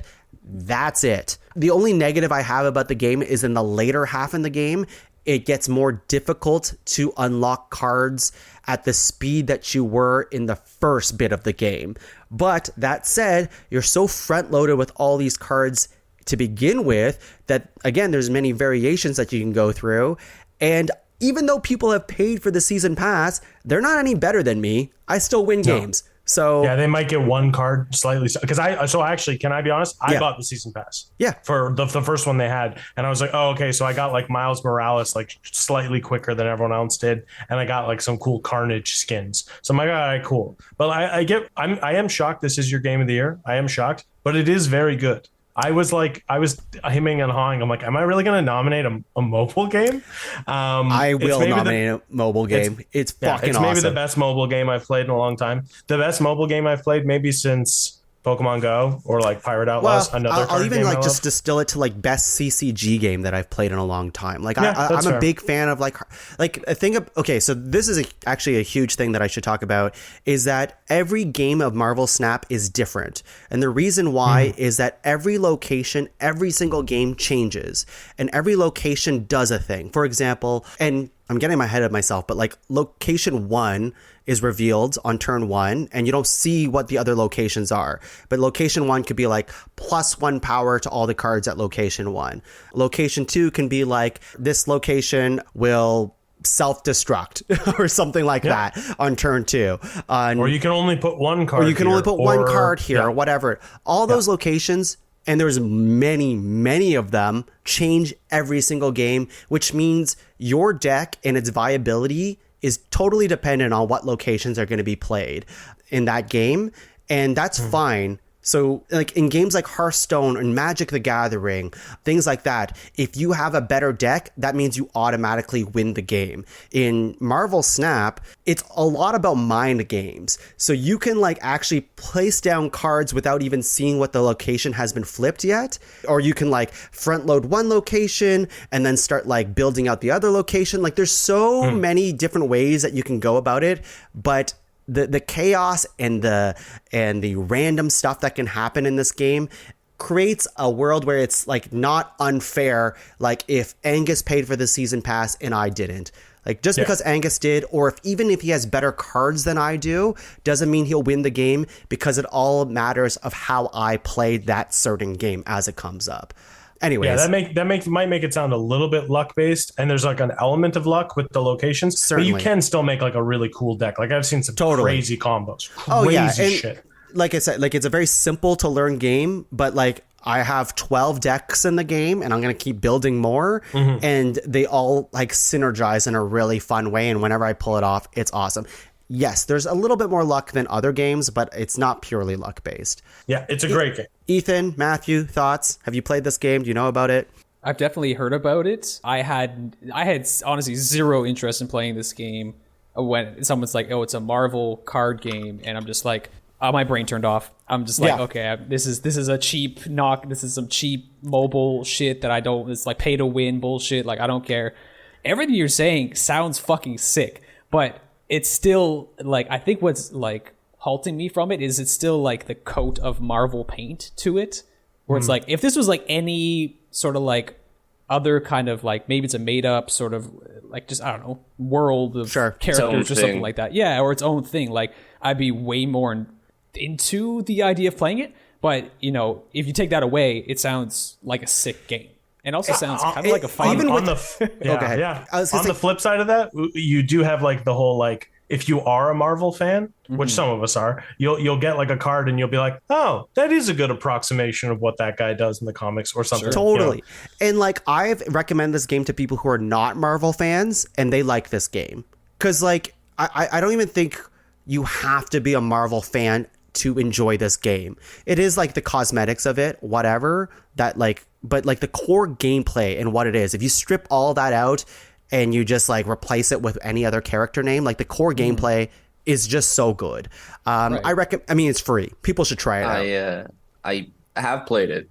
I didn't like it. Oh, tell me. Oh, actually, we should save it for the round 3. Yeah. We should, but I will say this much. The fact that you mentioned that it is available to play on PC, I will give it another chance, because part of the reason I didn't like it is every time a match would end, I'd have to restart the entire app. My phone couldn't handle a match ending and starting. Oh, wow. I did not and that just that I'm like, I'm not enjoying this game enough to put up with that, so I'm just going to not do it. But the fact that you can play it on PC, I will give it another chance. But we'll talk about it more, because there was other issues I had with the game. Okay, well, that main issue sounds like it's your phone problem, not really a game problem. So. If you're trying to tell me Samsung's wrong, that's okay. I will tell you that. Angus, third nomination. Okay. Oh, this is tough. I have to skip over one of my most anticipated games of last year because it was a little buggy for me. And I'd much rather give the spotlight to something that I thought was very creative and had some very satisfying moments. And it's a game I think only maybe one of you has played. I think it's Matthew, because he and I have talked about it. Don't you fucking say it. Don't you fucking say it. Am I going to take something from you? Well, you can say it. Don't go ahead and say it. I'm going to nominate. Oh man, this is tough. I really want to nominate this other game. I feel as though I need to give the spotlight here to Hard Space Shipbreak. Well, you can nominate the other game. Was that what you were going to say? Yeah. How did I know this was going to come up? So, has anyone played this game besides Matthew and I? Have you played it? I've heard about it. I haven't. I've heard about it as well, and I had an inkling that you or Matthew was going to nominate this game. I really like this game. Cool. Full disclosure, I haven't finished it, and I did put it down a couple months ago to play other games, and I have yet to pick it up, but it is still installed on my PlayStation. So Hard Space Shipbreaker, not a great name. I just call it Hard Space. Space Breaker, yes. Break Space Hard Shipper is a game in which it's a puzzle game in a sense. No, it's a puzzle game where you work in orbit around a planet and you disassemble and you salvage decommissioned spaceships. So a spaceship will be given to you and you have tools that cut it and that grab it. And that's what you start with. You could start with a cutting tool and a grabbing tool. And you need to cut pieces off of it and put it into one of two types of bins. It's like, okay, scrap goes into the furnace and then other salvageable material goes into this other thing to be reprocessed. And it starts off really simple. You're floating around in 0G. I will say on PlayStation with a controller, it did take me a little while to get the 0G navigation. Did you play it on PC, Matthew? I played it on PC. Yeah, I mean, if you've ever played Space Sim, it was not too different of a control scheme. Yeah, so you move in 3 dimensions in space and stuff like that, and you've got thrusters and you've got oxygen and stuff like that, and you cut up these ships, and then they start to get more complicated. Like the first ones you get are dead ships; they've got no power to them and stuff like that. But then you start to get ships with like nuclear reactors with them, and as soon as you take it out, it starts to melt down. So you've got to cut enough space around it so that you've got an exit strategy. You're not even selling that part, as like some of them have an actual like deactivation protocol you have to follow through on. You have to like take out the coolant and stuff like that to give yourself some more time. But there is nothing quite like cutting the bottom out of a ship and just using a tether to just yank a piece out and have it before it even has time to melt down, just fly into the deposit. I forgot there's a third type of bin that you put stuff in, and I don't know. You get these really satisfying things because then once it is a game that rewards you for understanding its rules. Yes, and being creative and problem solving. In fact, there's almost a sandbox element to it of like you get to approach this ship however you want, and you get to say when you're done salvaging it. So you can go and you can pick it absolutely clean, or at a certain point you're like, you know what? I'm not going to make that much money off the rest of this. Let's just move on to a fresh ship. And it's all wrapped in what is quickly becoming one of my favorite genres, which is like a corporate dystopia.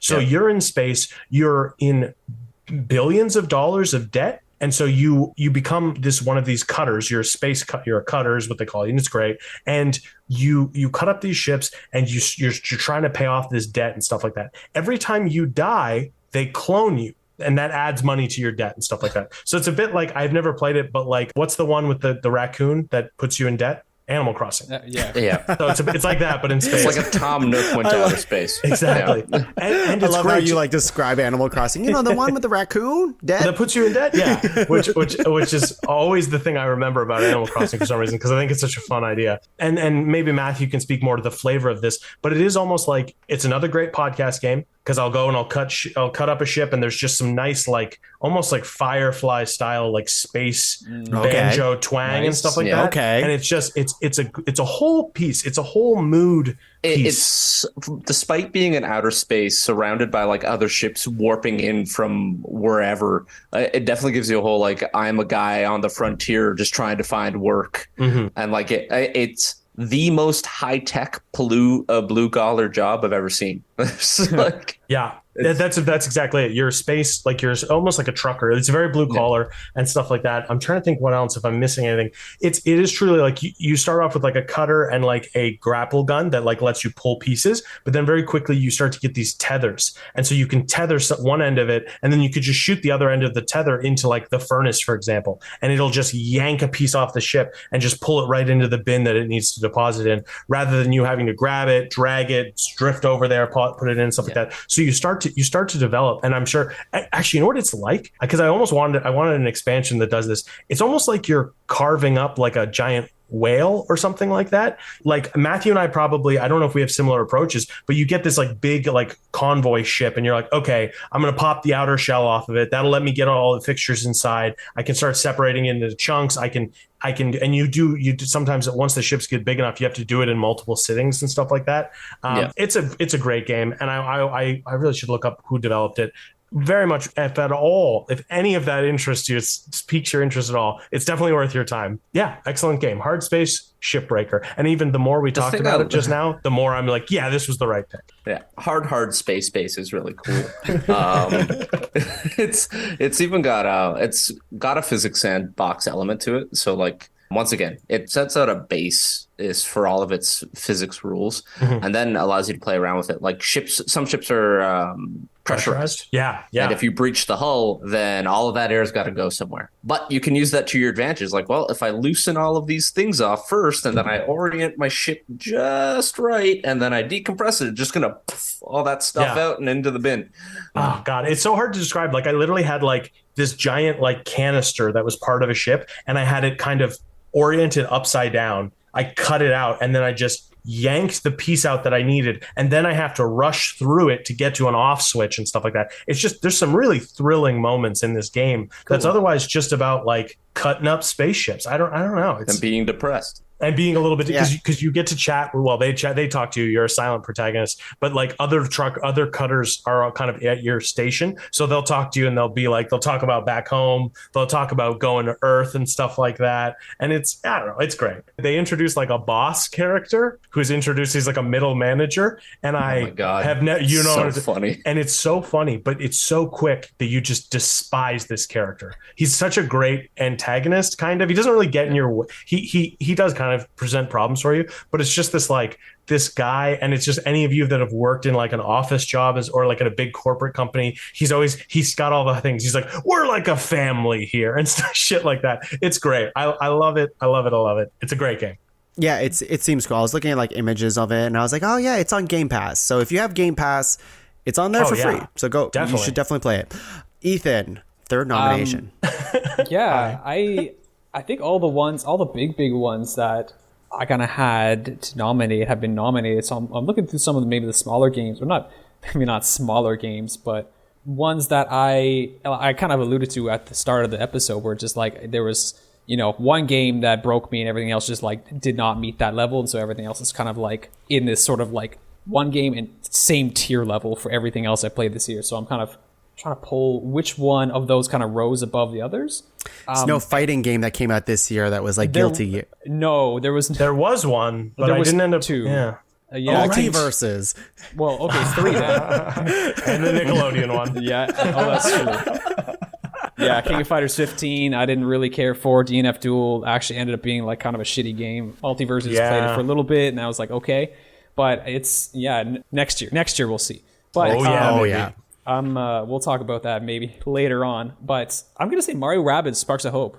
Cool. Yes. I really fucking loved that game. I haven't, so it's so weird. So everyone knows there was a Mario plus Rabbids game, and this is the sequel to it, Sparks of Hope. I never played the first one. Everything I've read about this new one, everyone's like, this game is better than the first one. Everyone was very surprised by it. They thought it could be sort of like just middle of the road, kind of do what they did before, but I guess the customization's better, the upgrades, you get tons of these like little things, the sparks to upgrade or to customize which character from your party, the abilities that they get, and I can't really talk to the comparison, but I can only speak on my experience. I'll let Tung do that, but for my experience with it, it's just a lot of fun. Obviously, it has the XCOM sort of combat, but with the flavor of the Mario world and Rabbids, which, you know, I thought would be kind of a gimmicky thing, but it turns out it's really competent. It's really fun. It's goofy, but not taking itself like, it takes itself like seriously, but in a fun way. I don't know. There's just something about the combat in this game it's fantastic. And I'm saying the combat specifically because everything else around this game, unfortunately, is very bland and just like it's just a device, or it's like a vessel for the combat. But the combat is so fucking good. I want to keep going back to it. It's also a great game just to jump in and play a couple rounds and then get out. It's totally a Neon White situation with this game where like one part of the game is so fucking good, which I agree. The turn-based strategy in Mario and Rabbids Sparks of Hope, which is like XCOM, turn-based strategy, like a Fire Emblem type of thing. It is really good. Like it's some of the best turn-based strategy that I've played in a long time, really, truly. Like the way you move your characters around is really great, and like the abilities that pop off and like what you can do. You feel very in control of these characters as they're navigating the space and that you're killing these enemies and stuff like that. Compared to the first game, they literally reworked a lot of the combat from the first game, which was already good. But in this game, they made it even better. Unfortunately, the first game had the problem of like being very bland on everything else as well. And I will say in this game, it's different and only slightly better. But I will agree with you, Ethan. Like, I didn't finish this game. I borrowed it from the library. I almost finished this game, which is a testament to it. It's just, the other stuff is just really just whatever, which is like, there's like puzzle solving that you can do, really terrible mini games that you can play, and all this other stuff. Like it's not good, but the combat itself, and honestly the story is fine. Like it's fun. Like it's probably one of the best looking Switch games, if not all year. Like it just really looks good.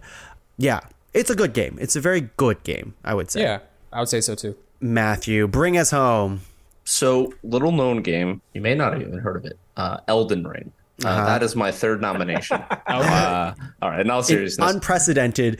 Get to use your third nomination as your first nomination. So I have a feeling this was the game that Angus was sort of mulling over.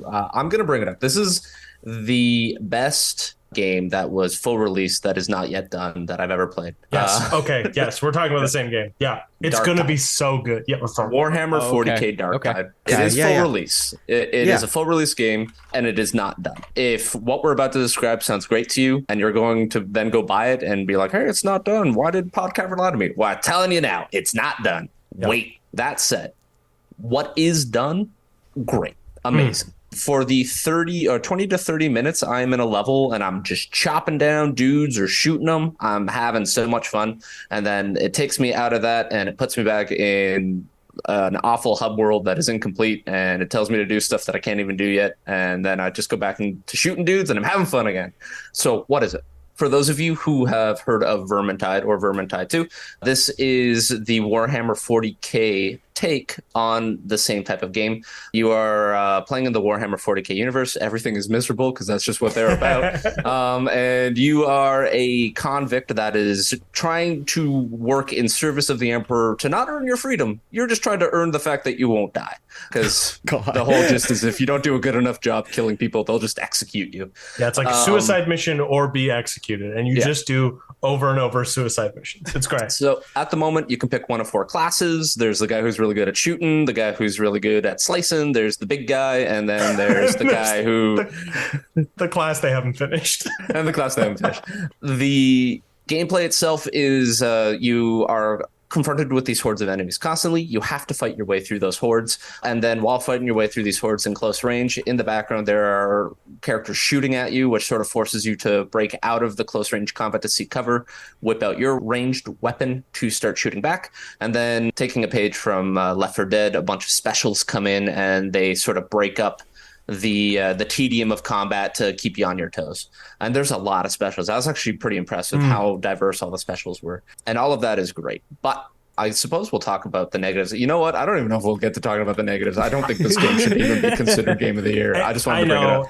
I'm glad you brought it up. Truly, Matthew, I'm so glad you brought it up because I really like this game and I've had a blast playing it with my friends. I think it's an absolute flavor win in terms of like, I'm a fan of 40K. I love their like grim, dark, like parody of like a fucking incredibly dark universe. I love this game, but you're right. And even I found myself running into a lot of bugs that I know you guys weren't running into. There was like a stretch of 3 or 4 days where I tried to play it and it would crash every time I run it. But when it's working, I love it. It's amazing. Their patch note releases are like a smorgasbord of different fixes. Like they're fixing shaders still. They're implementing new features. And it's at 1.0 right now? It is like 1.0.21 at this point. But that's the thing, like Matthew said, I'm picturing like this time next year or like at the end of this year, it's going to be in such a solid place. God, it's just like I can't wait. This developer has because they did Vermintide 1 and 2. Like those games got support for a very long time. Vermintide and DLC and expansion. Vermintide 2 is still considered like the peak of this genre of game by a lot of the community. And that's why everyone's very frustrated with it, is that they nailed it with Vermintide 2. By the end of Vermintide 2, they had the whole formula figured out. And then everyone's like, all right, can't wait to see how they improve on that in Darktide. And they took like 80 steps backwards. And everyone's like, how did you fuck it up this bad? It doesn't even make sense. So they will eventually get there because they did it once before. But it's got a lot of stuff I like over Vermintide. Like even like you've got custom characters now and you get to make your own backstory, which I always love that kind of stuff. And then you're like, there's dialogue. Your voice lines are different depending on your backstory, which is really neat. And like, so like, you know, there's a famous planet in 40K called Cadia, which a lot of guardsmen are from, and it's blown up. It's gone. Cadia's gone, dude. And so if you're from Cadia, like Matthew and I were playing, and I think one of his characters was maybe from Cadia, or one of our buddies was, and my character made fun of Cadia. And the other guy was like, hey, man, fuck you, babe. You know, not fuck you, but like they're like, hey, so it's these Cark you. Yeah, exactly. Yeah, it's these like little like unique moments and stuff like that. And the missions can get a little bit repetitive, but it's another thing I think they're going to flesh out with more time. It's just one of those games that's like, it's going to be great in a year. They're doing an IV drop of content. The new map they released was neat. I haven't played that one yet. The class system that is there is fun. Like at the moment, you can only play one subclass of each of the archetypes. But even then, there's still customization within that with the perk system. And it's not even like a dense perk system. It's like, all right, you can play this one class, maybe like one of 2 different ways. Yeah, Have at it. And they're clearly gonna build on that. The gunplay is pretty good too. The gunplay is good. Maybe the best first person melee combat I've played since Vermintide 2. Yeah. Like it's like responsive, like you're hitting crowds of guys and it actually feels like you're hitting them. It's not visuals floaty. Are solid too. There's like a haze when you're in some areas and like it actually makes it a little spooky at times.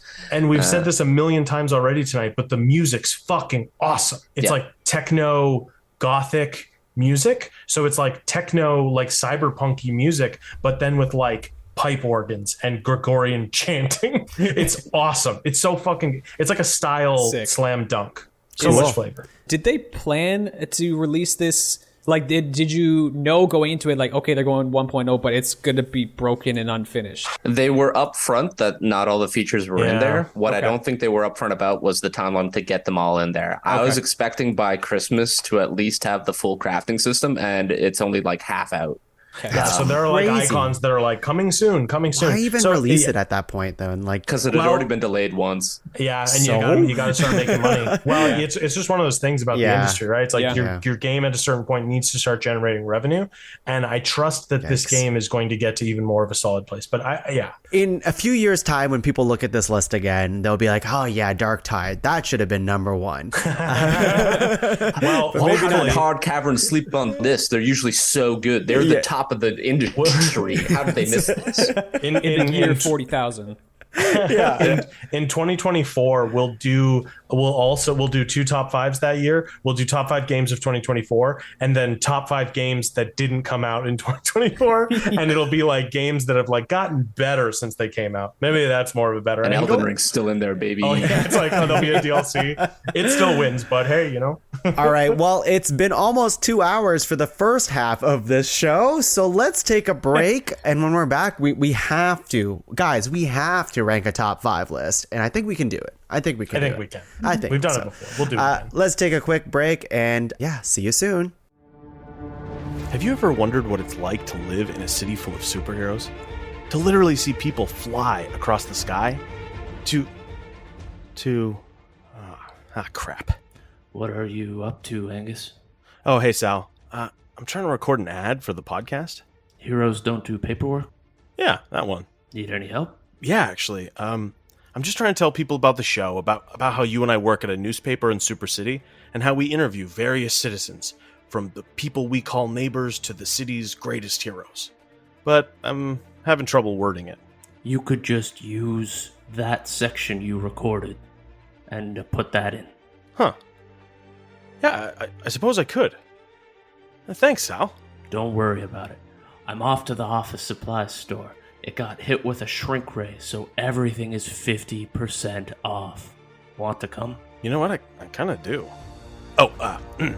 For those of you hearing this, if you want to hear more about the thrilling adventures and heroics of Super City, come check out Heroes Don't Do Paperwork on the Podcavern Network. All right, let's go.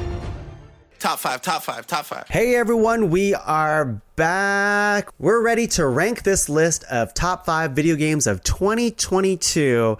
And during the break, we're like, wow, there's a lot of games that came out this year, a lot of great games in this top 12 list that we made. So we took a break and we played all of them. Back to back, straight through. And now we know for sure what belongs on the top 5. Angus, your eyes are really red. Yeah. I don't know, like it's just from playing all those games. Like it's from crying. Oh, from crying. Crying, yeah. Because we wouldn't let you sleep. Yeah, we wouldn't let you sleep. I didn't want to draw attention to it, but yes, I was crying. Okay, Matthew, you don't cry. Is that right? You can't cry. Yeah. You can't cry. I did have my tear ducts surgically removed. But fun fact, I put them at each at the end of my fingertips. So whenever I hold hands with someone, it's always a little damp. Yeah. All right. Well, that's interesting. And during the break, while all of us were playing the games, Ethan's like, "That's a waste of time." So he got a BBL himself and I got just a want butt to play lift. more Guilty Gear. That's all I do. He got a butt lift while playing Guilty Gear, and honestly, your butt looks great, buddy. Thank you. It actually doubles as like a lot of money. A fight stick, right? Like, Yeah, It does, yeah. Actually, it's like one of those armrests for your mouse. You can use it like that. Yeah. I actually have Ethan bending over my desk right now. It's great for carpal tunnel. Great. Yeah. All right, let's list our... I'm sorry, I just can't help but picture now like an anime-ified Ethan sort of like made into a mouse pad. I want those mouse pads. They got a TikTok filter for that now, right? Oh my God. Do it right now. I bet you they do. All right, our list of 12 games here.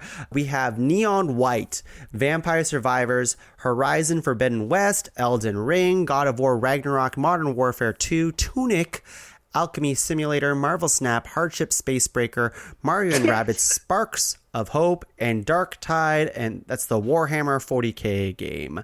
Let's do stars. So I would like to take the brave stance and star Elden Ring. I think that's a great Angus nomination. is starring Elden Ring. Ethan's star nomination for further consideration. Go ahead. That isn't one of your own. Ooh, that isn't one of my own. That's right. I am going to star God of War Ragnarok. Yeah.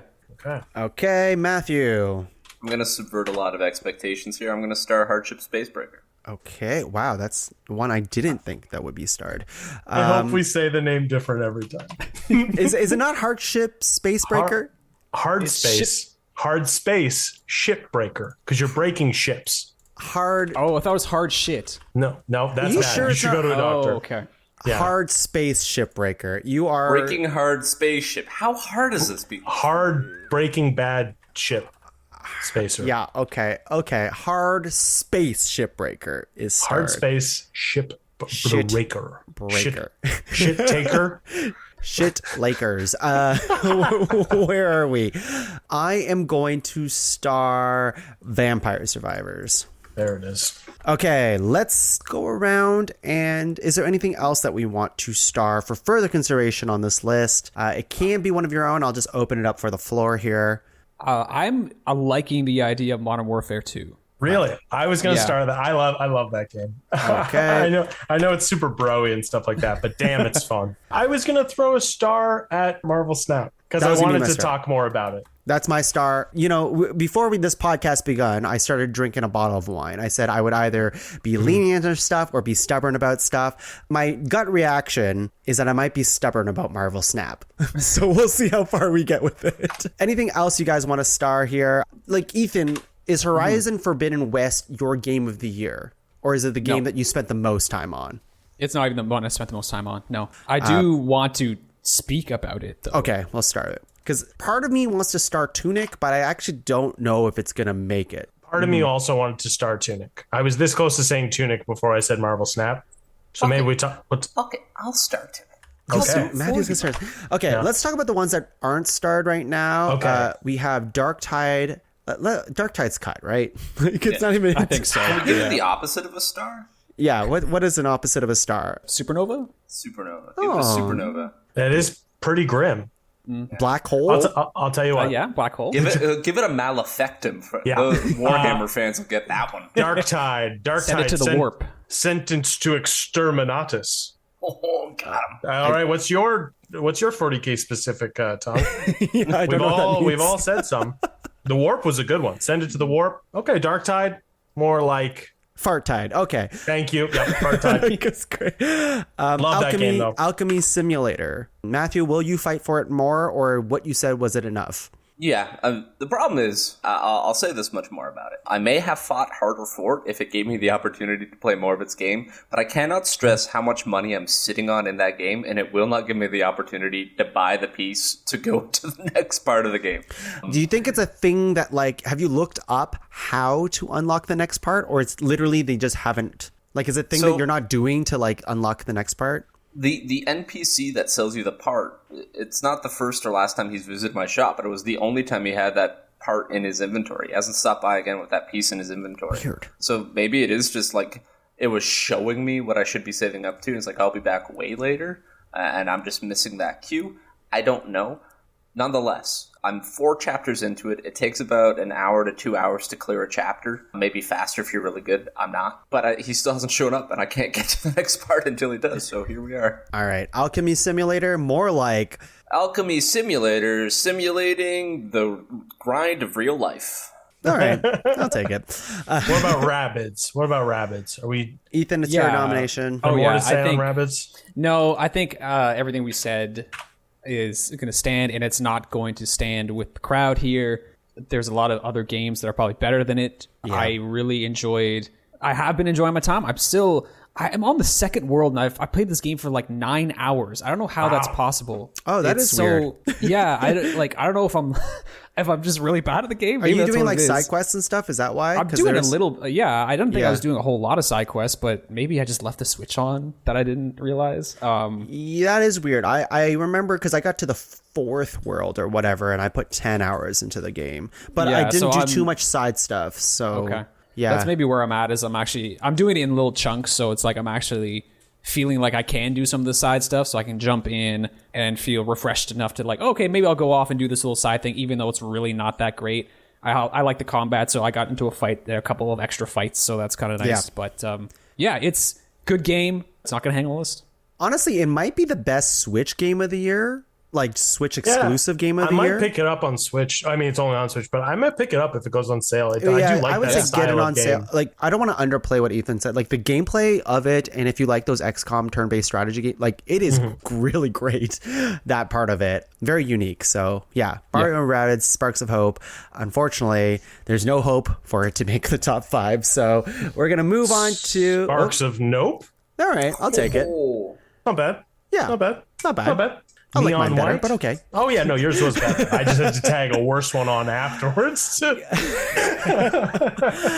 Neon White is very interesting to me because I think, like, I really love Neon White, but it's so hard for me, honestly, to make an argument for it to make the top 5 when none of you guys played it. Like, in a different world, I could see me fighting for Neon White if one of you guys played it. That way I could, like, make that argument stronger, but I really think you guys should play it. Like, it is so, honestly, how satisfying that gameplay is so good to me. And no other game, like, it reminds me of, like, I don't want to say Mirror's Edge entirely because that's a parkour game, but this game is like parkour, but way, way better than that. That's actually something I was going to ask was, did this feel like Mirror's Edge? Well, like, the thing is, like, you're not, like, the jump in it, like, you're not climbing over stuff per se, you're jumping. You're moving and jumping, and there's no other thing to that. Like, there's no slide in the game or anything like that, but it's move, jump, and shoot, and then use your secondary abilities to do stuff. Like I said, like, a lot of the cards, it's confusing because I say cards, and they are cards, but they don't function like cards like in Marvel Snap. You know what I mean? I was going to say, which CCG is better? Yeah, it's not. Marvel Snap? Yeah, exactly. It's not that, but, like, all of your cards do stuff. Your first primary shoot button is a gun, but your secondary thing can be, like, it's always, like, either a jump or, like, a grapple or, like, a dash, for example. So it's a way for you to move very quickly. In a different world, I would have fought for Neon White. Like, Neon White to me, it's higher than God of War Ragnarok on my list. So maybe that's a way for you guys to gauge where my head is with that. But if we're really just fighting for one, if I'm going to fight for one of my games, it's going to be Marvel Snap. So I'm okay with leaving it. The thing is, I guess that kind of pushed me away from trying Neon White is that it was really marketed as, like, play this game as a speedrunning game and shave down the milliseconds on each of your runs. I'm like, this is just not my kind of game, even though it might feel satisfying and to mechanically play. I'm like, I don't want to do that. So I will say, Ethan, I'm with you. I completed the main campaign of the game. My goal of that game was not competing with others. Like, it's a very streamable game, I think. Like, on Twitch, people, like, fucking, like, there's a lot of cool Twitch integrations with it, and people, like, challenge each other and all this other. It's a big community thing where it's like, oh, Ethan beat my score by 0.1 second, whatever. I can beat him even better than that.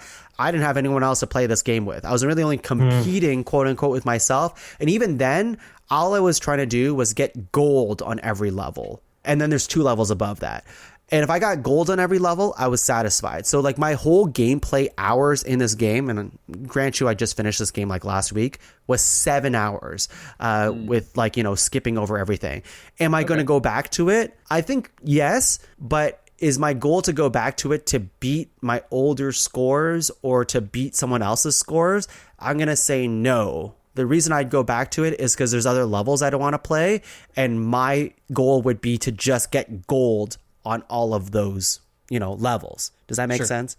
Yeah. So, like, if you're the type of person who doesn't want to do speed runs against other people or even against yourself, I think it's still worth playing because you will get that rush that I'm talking about. That is kind of hard to explain, honestly. But it's okay. We can leave Neon White out. Neon White, more like arm off.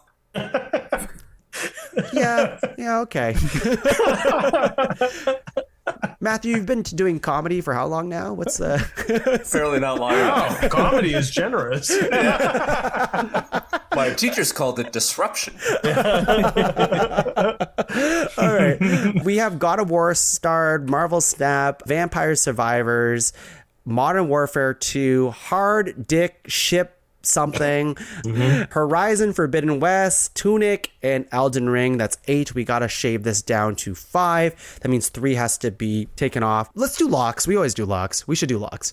So I'll read the list again, and everyone will say if it's a lock or not. If it's a lock, it has to be unanimous, and you don't have to explain why it's not a lock or not. And it's not binding. So let's start with God of War Ragnarok. Lock or no lock? Not a lock for me. Not a lock. Okay. Yeah, I haven't played enough of it to say it's a lock. Okay. Honestly, I would say not it's a lock too. not in my top 5. Okay. It is in my top 5, but I'm not going to... I mean, I would quote-unquote lock it. Marvel Snap, lock or no lock? I have a feeling the rest of the group is not going to lock it, but this is the first ever mega lock. Just kidding. I would lock it. I like it as a nomination. I'm not sure I can lock it. That's okay. I do want to talk more about it. We could talk more about it. Vampire Survivors, lock or no lock? That's a lock for me. That's a lock for me. Yeah. Nothing. You for guys this. have been talking it up so much. I'll go for it and say lock because Wow. you have yet to say a negative thing about the game, Oh. and I'll trust you because you guys know good video games. Oh, thank you, man. That's really nice of you. Yeah. So now I put it on Ethan. Be the buzzkill, Matthew? Ethan. I was You know what, going Matthew? to say, You are I'm going to be the very villain here. Ethan, it's okay. Modern Warfare 2. We don't need your opinion. Well, were you going to lock Vampire Survivors, Ethan? I haven't played it, so I'm going to go with the group consensus on this, so it's a lock. Oh, it is a lock. Okay, great. Okay. Modern Warfare 2, lock or no lock? It's a lock for me, but I don't think it needs. Yeah, I didn't think it would. Yeah, that's okay. Hard Breakers. What is it? Hard Space. Break spaceship. It's a Break lock for into me. Spaceship Boogaloo. You know what? It's a lock for me too, but I don't know what you guys are gonna say. I would hear more about it, but it's not a lock for me. That's right. Yeah. Wow, same courtesy to me. Okay. Don't worry, I have a feeling one of your other nominations will get a pretty big lock. Yeah, Horizon Forbidden West, lock or no lock? I want to talk about it more. Yeah. So I kind of want to see where it goes. Okay, Tunic, lock or no lock? Yeah, I don't know. Talk about it maybe. Yeah. This is what I'm talking about. Like, there's so many good games this year, and there's a lot of games that it's like I don't know. Are they truly great games? A lot of these games are great, but I don't know if they fit the whole, like the group list. You know what I mean? Yeah, I get what you mean. That's always the tough thing. And there's no other games that we need to talk about. So You're right. Because it defies description, Tongue. I'm going to say it for you. Elden Ring. It's a lock. It's a lock. It's a lock. All right. We already know it's a lock. So we have Vampire Survivors and Elden Ring as locks. So that means we need 3 more. I'm very happy about both those locks. Me too. I'll read the ones that aren't locked once again. God of War Ragnarok, Marvel Snap, Modern Warfare 2, Hard Space Shipbreakers, Tunic, and Horizon Forbidden West. Again, we only need 3 of those to make the list. Where do we start from here? So let's go with the one that's like the hottest topic, which is God of War Ragnarok. Because other people are listening in the future. Other podcasts are probably saying God of War is their game of the year at this point. And, well, let's go against the grain, folks. Well, I think Against the Grain would not have Elden Ring on the list. That's the problem we're running into. So I think God of War Ragnarok is a good game. I think it builds off a good game and it adds some cool things. There was just something that I'm having a hard time quantifying or explaining that just it keeps this one from greatness for me, which is the same with the last one too. Like, I did not think the last one was number 1 material, though the last one I was like, that was like Spider-Man and Red Dead Redemption 2 came out that year. And so I was like, this game deserves to be in the conversation. I just don't think I valued it over either of those other games. I don't know. God of War Ragnarok, it's fun. I will say this game makes me scared of Spider-Man 2, even though they're completely different games, only because it's like, will Spider-Man 2 be like God of War Ragnarok, where it's like still solid, but it's more of the same? Because Miles Morales sure was more of the same. Yeah, I didn't even finish that. Yeah, but Spider-Man made me cry, and God of War Ragnarok almost made me cry. It was pretty I got pretty emotional at certain parts of it, but I also felt at the end I didn't feel super satisfied at the end. Let me put it that way. Yeah, so there was an interesting feeling I had with God of War Ragnarok. I put it off for a while because there was like a bunch of other games that I'm like, I want to play these other few games and before I start this game because I know people are going to be talking about this and I want to play it for sure. And the last game, 2018, this game came out 4 years ago, right? And it was so weird. I jumped into God of War Ragnarok. It's almost like I had forgotten everything I had played in the first game. Holy shit. It was like I was jumping like in with fresh new eyes into this God of War Ragnarok, into this God of War world. I remember the 2018 being like, that was a good game. I completely forgot why. And this, for some reason, just the right timing, the time I played it, I don't know what it was, but it just like threw me in. I'm like, holy fuck, this plays so good. The combat is fantastic.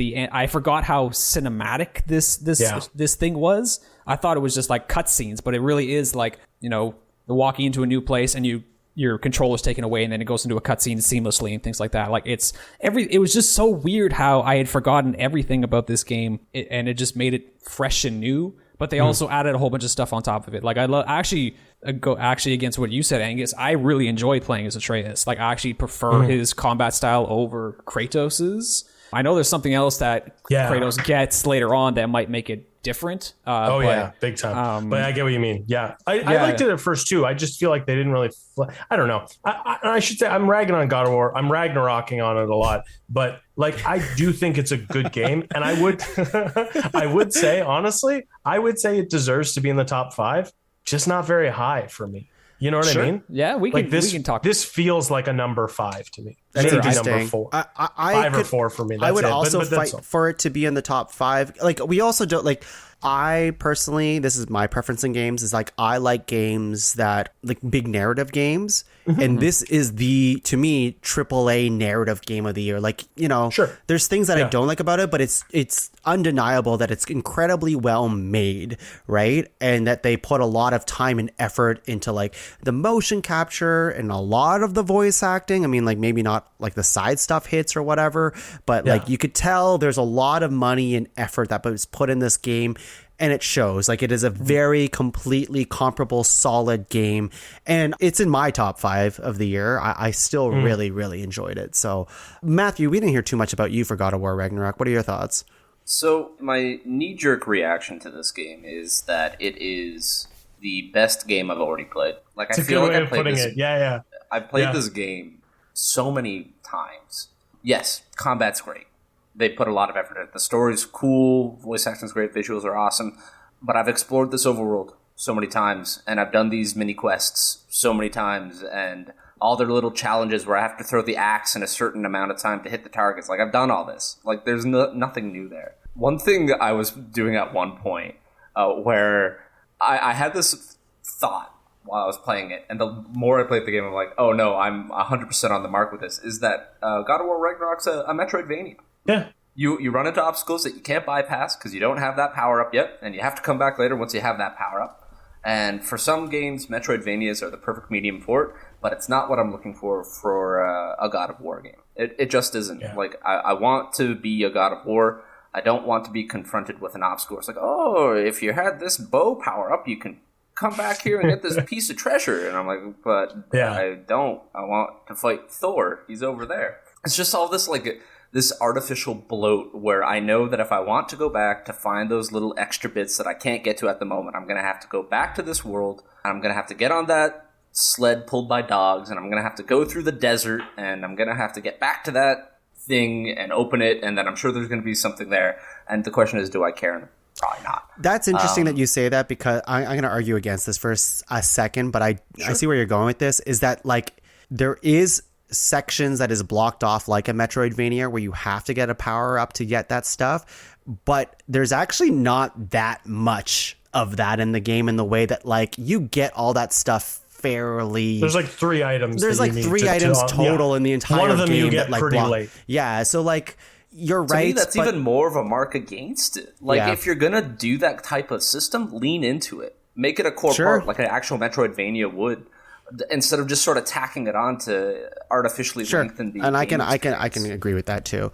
I get what you mean, Tung, though, about like this is a very particular type of game that comes out every year, and this is the best one. Single player, cinematic, story driven, you know, not like I tangentially compare it to stuff like Uncharted or the Naughty Dog games in general, where it's like it's a type of game that we're very used to right now in terms of like, you know, you're going in for the story, which is such a big part of this game. And that's why like the story not hitting, for me at least, is like a kind of a big drawback. Whereas like the story in Elden Ring isn't really the focus. So whether I like the story or not, it doesn't weigh as much for me. You know what I mean? Yeah, totally. And there's just a lot of like I don't know, dawdling. Like I didn't want to do all the side stuff, but I essentially did all the stuff. Like there was a moment where I got a build with my Kratos that I was like, oh, I really like how this armor set works with like my permafrost and stuff like that. But I literally got it through doing side stuff,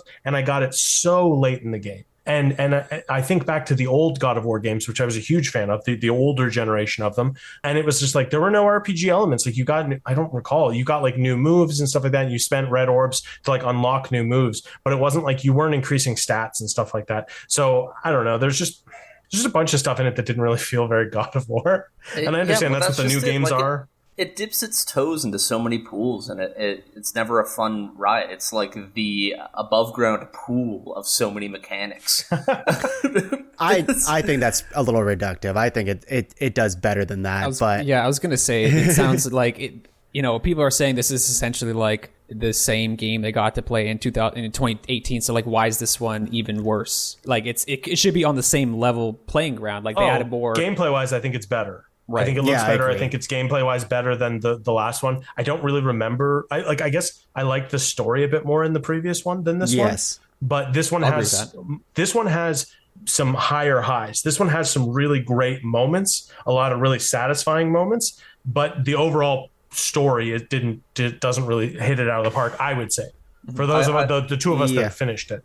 I want to go back to some I don't think it's a bad game. I am enjoying my time with it. It's just I keep running into these things where I'm like, why did they make this choice? Why didn't they make it better, right? Like, I don't know, maybe I haven't played it enough. Yeah, I only agree with the part where you say like it feels like it's a game that you've played before, especially in the early hours in God of War Ragnarok. Mm-hmm. Literally, I haven't played God of War since 2018, and when I started playing this game, I'm like, oh yeah, I literally played this game before. But it took me a handful of hours before I started getting sucked back into it, and once I did feel very satisfied with playing. I still think it's a really great game. Yeah. The gameplay in the back half is really good. But once you've got the full kit, like you've got all your items, I don't want to spoil anything, but like once you've got everything that you're going to collect that affects combat and stuff like that, feels good. It's great. They added something that like I like even more than some of the staples and stuff like that of this new generation of God of War. So it's like it almost does this weird switch for me where like I like the story up front but not the gameplay, and then I like the gameplay and the story falls off for me. Sure. I don't know, it just feels inconsistent to me. And trust me, this game has gotten tons of well-deserved praise from everybody else. I don't know. I don't need it to be higher than 4 or 5 for me on this list. I think it belongs on the list. At least we can let's move it aside for a second. I think there's an argument to have it on the list. Does everyone think it should be in the top 5? Because I'm okay with saying I think it should be in the top 5. I can see it. So it's a lock. Yeah. I'd say okay. I think so. Okay. God of War Ragnarok. Oh, that's pretty good. Oh, that's not bad. That's not pretty good. That's pretty good. Angus, you do comedy? Sometimes. All right. Let's talk about Tunic. Okay. Yeah. I just haven't played enough of it. I haven't finished it, but I want to go back to it. You guys have both finished it, right? I finished it, yeah. Yeah. So Tunic, like up front, it was really fun. I enjoyed it. I was taking notes about like the kind of weird sort of story that they have going on about this sort of like trapped spirit that you're trying to free using these like crystals and things like that. And then you kind of go to this one part of the level, and it starts to kind of go from like this cutesy fantasy Fox Zelda adventure to this like weird dystopian like alien shit, which I was not expecting. So many of my buttons at the moment. Yeah, I didn't know that. Going. That's cool. Yeah. But again, I guess the only fallbacks is that the combat's okay. It's fine. It's really about the exploration, the discovery of the world using especially the game manual that you get and things like that, and just the kind of nostalgia trip you have of like, getting a new game and flipping through the manual, and it's like, torn away pages, and like Tom was saying, all the flourishes and like pen marks and things like that. The one knock is that towards the very, very end of the game, I think one of the, sorry, I don't know if I should be spoiling this or not. If this is of interest, maybe I should. Okay. Then there is something towards the end of the game that tells you here's one way to beat the game, and here's another way to beat the game. The one way to beat the game is a straightforward way to do it. The other way is extremely fucking hard. And it takes a lot of time and effort, and if you want to put it in, I'm sure it's very satisfying. I did not want to put that effort in, and in the end, I had to do something that took over 100 steps in order to do this one thing. Oh, I see what you're. I know what you're talking about. To help me beat the game. Yeah, I didn't want to follow. It was asking a lot from me for what I had already gotten out of it. Yeah. So that's exactly how I feel about Tunic. Is like when I start playing Tunic, I'm like, this is Game of the Year material. It is amazing. Like there are so many good ideas in this thing, and I do think it's worth playing. Like I don't want to push people away from the game. I just do think that like some of the ideas towards the end of the game fizzles out. And it's not as consistent as to what it was in the beginning of the game. Not to say it was like terrible. Like I wouldn't say like I like hated it, but I did not nearly enjoy it as much as when I first discovered what this game was about, which was to me was all about the manual stuff and like like the hidden corners of things. It's one of those games that's crafted in such a way that like you can find a path behind like a tree or whatever just by like pressing the left stick, and you're like, oh my god, there's a path here. Like that's a really cool discovery feeling. A discovery, right? And obviously we love discovery. Like Ethan, I feel you when we flirt with the same types of games. Yeah, I feel like we visit those same bars on a Saturday night. I've got a $25 PlayStation gift card that I don't have earmarked for anything. I'm trying to find a way to spend it. Is Tunic that game? Is Tunic the game I'm going to spend that $25 on and feel satisfied? As compared to another game that you might be talking about, or like I don't want to have to spend any additional dollars. I want to take my $25 gift card and buy a game. Is Tunic that game? I would say I'd say hell yeah. I say too. Okay. I'd like to bring up Tunic. We've got a topic going on that. I hate to do this, but I almost want to talk about two other games real quick on this list because I think there'd be an easier call. Horizon and Modern Warfare 2. Horizon, I didn't even play the first one. I watched my wife play a bit of it and was just like, actually kind of like what Matthew was saying. I was like, oh, I've played 1 million of this game. I don't need to play this. Like I just played Ghost of Tsushima. I didn't even finish that. I'm like, oh, I see this. It looks very pretty and it looks kind of cool. But like the wrapping paper wasn't enough for me. For those of you, I believe Tung and Matthew, you guys both did play the first one, right? So like and the second one, yeah. Oh, you did play the second one too? Yep. Did you finish it? No. I met the primary antagonists. Like they made their little intro scene and showed off their muscle to me, and I saw like a twist of the game. And then after that, I saw how much more was before me. Like I would see any payoff, and I'm like, I don't want to. Yeah. And then it's funny. I went and played Elden Ring a second time after that.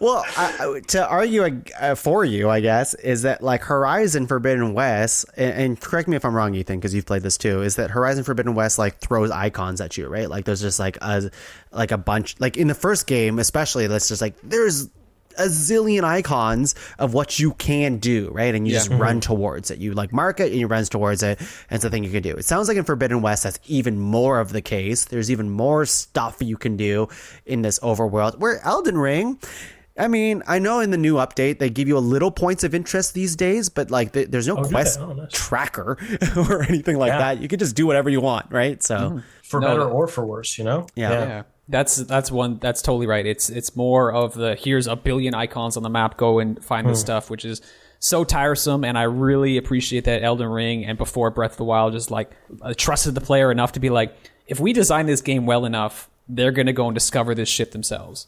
Yeah. So they don't do that in Horizon. Sorry, you look like you're gonna say something, Angus. No, sorry. I was just thinking. I just had a thought about God of War, but I'm like, that game's already locked. We got to talk about that later. We'll talk about later. Yeah. So I guess the one thing with Horizon, it's like I was talking about all the cool stuff I liked about it.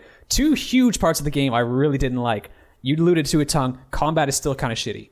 It's like really, it's really like I don't know why like shooting shit off of giant robotic dinosaurs and creatures is not very fun. It just seems very tedious, and just like the overly long animations of stuff makes you get stun locked a lot from the animations of your enemies. And especially in smaller battle, like combat arenas, like if you're trying to like run and hop and trying to evade stuff, you'll get caught on little geometries and you're just like, you get fucked. And it's just like, it feels unfair, especially in this like one area. It's like it's called the Maw, and it's like this arena thing you can do and get, you know, medals and earn a higher and more legendary equipment and stuff like that.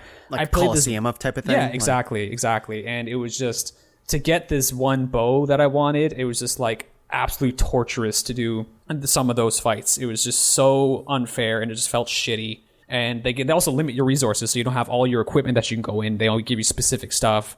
So I guess it's like a puzzle in a way, but like it was not satisfying to me. And the story was just like okay. It was like subpar. It was like darn. Exactly. So that's why I said to you, I'm like, you're probably not going to like this, man. But I kind of heard the boss fights were good for Forbidden West. Is that the case? Honestly, I'm having trouble remembering which were the bosses. Yeah, it's not a great sign. Yeah.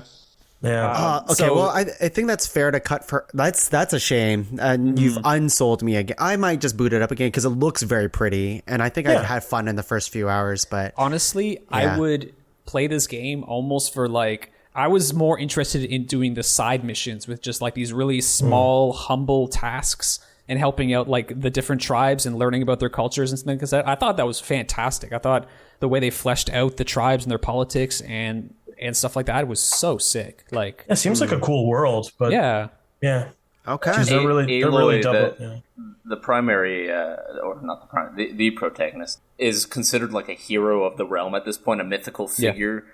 And she's so done with it, which is something I find very funny throughout the game. She's like, "Oh, you're the hero that can save us." She's like, "I'm really not, but I will help you." And it's just it's cool. Such a it leads to some funny dialogue. All right, so cut Horizon Forbidden West then I'd probably say so. Ethan, do you want to say goodbye to Horizon Forbidden West in a slightly comical way that is kind of a pun? Horizon Forbidden West is best left off the list. Nice. That's good. Ethan's not even in comedy and is better than all three of us. Yeah. Oh yeah. Usually they are. Okay, so first of all, locks: God of War Ragnarok, Vampire Survivors, Elden Ring.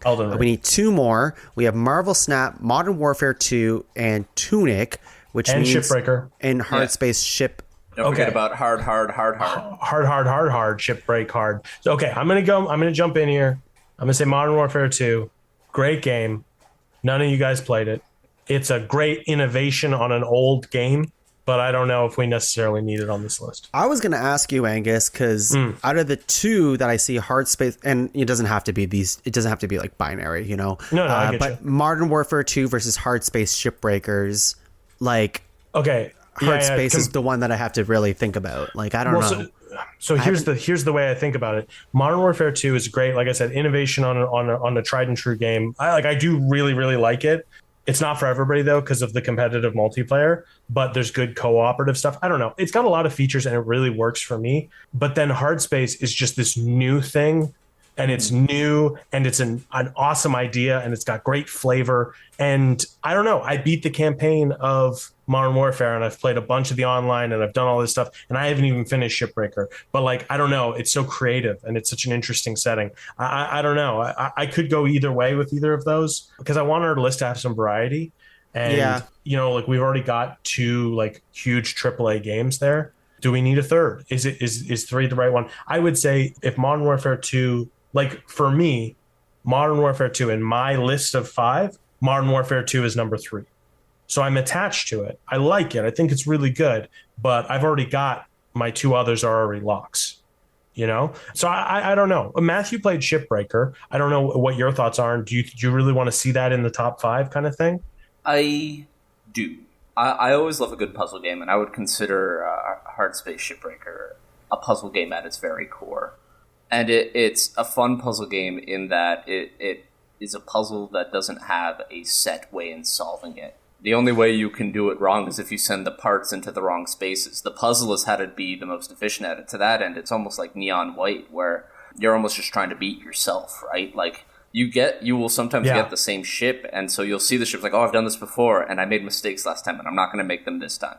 And so it blends so many elements of like the things we've been talking about these other games we like, and it makes one complete package. It's got a lot of the puzzle stuff I like from Alchemy Simulator, but it combines it with this whole improving on yourself thing from Neon White, and it's got a fun story, something we really liked about God of War. And so it may not do each of those things better than what I just listed, but it connects all of them into a fun game. Yeah. Ethan, you starred Modern Warfare 2. So, like, are you a fan? Are you a fan of the franchise or anything like that? Well, so I started because it was kind of left field that it was nominated. I didn't think. Yeah, right. Surprised me too. Yeah, exactly. So I'm just like, you know what? I want to hear more about this. I want to hear about Modern Warfare, but the more you're talking about it, it sounds like a great version of Modern Warfare. I love it. It's great. Yeah. Yeah, and the idea about especially when you're talking about the DMZ and having this almost like a rogue-like sort of aspect to it, like that's fucking cool. Like if they try, DMZ's cool. Everyone should check it out. It's free. DMZ's awesome. Check it out. If they try to do Warzone, but that's not part of Modern Warfare 2, right? Like, I mean, like it is, and it isn't. You don't have to have it installed, which I appreciate because that was my problem with the 2019 version. But once you do install it, it is all under the same app on your PlayStation. So I don't know. I count it as the same thing. Okay. But I can see the argument for saying it's not the same thing. Okay. It's like a free mode associated with this game. It's kind of standalone, but also can I download it without having Modern Warfare 2? Yes, you would download Warzone 2, and it's all the same kind of. It's hard to explain. It's the same client, but like it's not. But yes, it's the same client, but you don't have to have Warzone installed to play the Modern Warfare 2, and you don't have to have Modern Warfare 2 to play Warzone or DMZ. So like to me that aspect of it, and it does sound really cool. I actually think that's the most interesting part of it. Maybe isn't Modern Warfare 2. Am I saying that right? Is that unfair to say like that's not the same? That's fair. I could see the argument being made. I would lump it together, but then again, I also did complain about the 2019 one being lumped together, and I wished they were separate games. Okay. And now I kind of got the best of both worlds, where they are separate until they aren't. You know what I mean? Like you get to choose to include it in your game or not. But I was so. And even if we're just going off Modern Warfare 2, we're not looking at DMZ, we're not looking at Warzone. I still love Modern Warfare 2. It's great, multiplayer is fun. But then I also explained it to Matthew once. It was so like this could frustrate a lot of people because for like a first-person shooter, the time to kill someone is super short. So like if someone sees you before you see them, chances are they got you. That's not always the case, and there are things you can do to mitigate that, but it's just part of the game. It's a little more tactical than like you generally don't have like one person carrying your whole team. They've added some huge modes, like big map modes that's the cool thing they added with the big map modes was it used to just be, it was like, okay, it's like 50 players against 50 players, but now it's like, I forget how many, it's like 20 something players against 20 something players. And then there's also like bots on each team too. So you can still get some kills doing that. It doesn't add to your kill streak as much or at all. I can't remember. Cool. But yeah, so there's and the gun customization so good. You can tune your guns, all that stuff. The tree for unlocking stuff is admittedly a little shitty because it's not always clear how to unlock something you want. Like, I want this assault rifle. It's like, okay, well you got to get this marksman rifle up to level 12, and that's not everyone's cup of tea. I don't know. I'm trying to think what I would take off to get Modern Warfare 2 in there. And I don't know. We'd have to get rid of Tunic. We'd have to get rid of Marvel Snap or Hard Space. And I think those are all interesting games. So I'd love to see Modern Warfare 2 on this list. I have realistic expectations. Ethan, what are you thinking here? I was just going to say like what Matthew was saying, like his speech about Hard Space was just, it really like said a lot to me. Like this game sounds like it should be on the list. I'm thinking over. So yeah, that's fair. It's interesting because I mean, realistically, looking at, I have seen a lot of websites lists of. Have a lot of people talked about Warfare? No, of Game of the Year in general, right? Like, and we are hitting a lot of the big ones here. I mean, obviously, Elden Ring's on like it's number one on almost every single list that I've ever seen. God of War Ragnarok's usually on there. Vampire Survivors is on there before.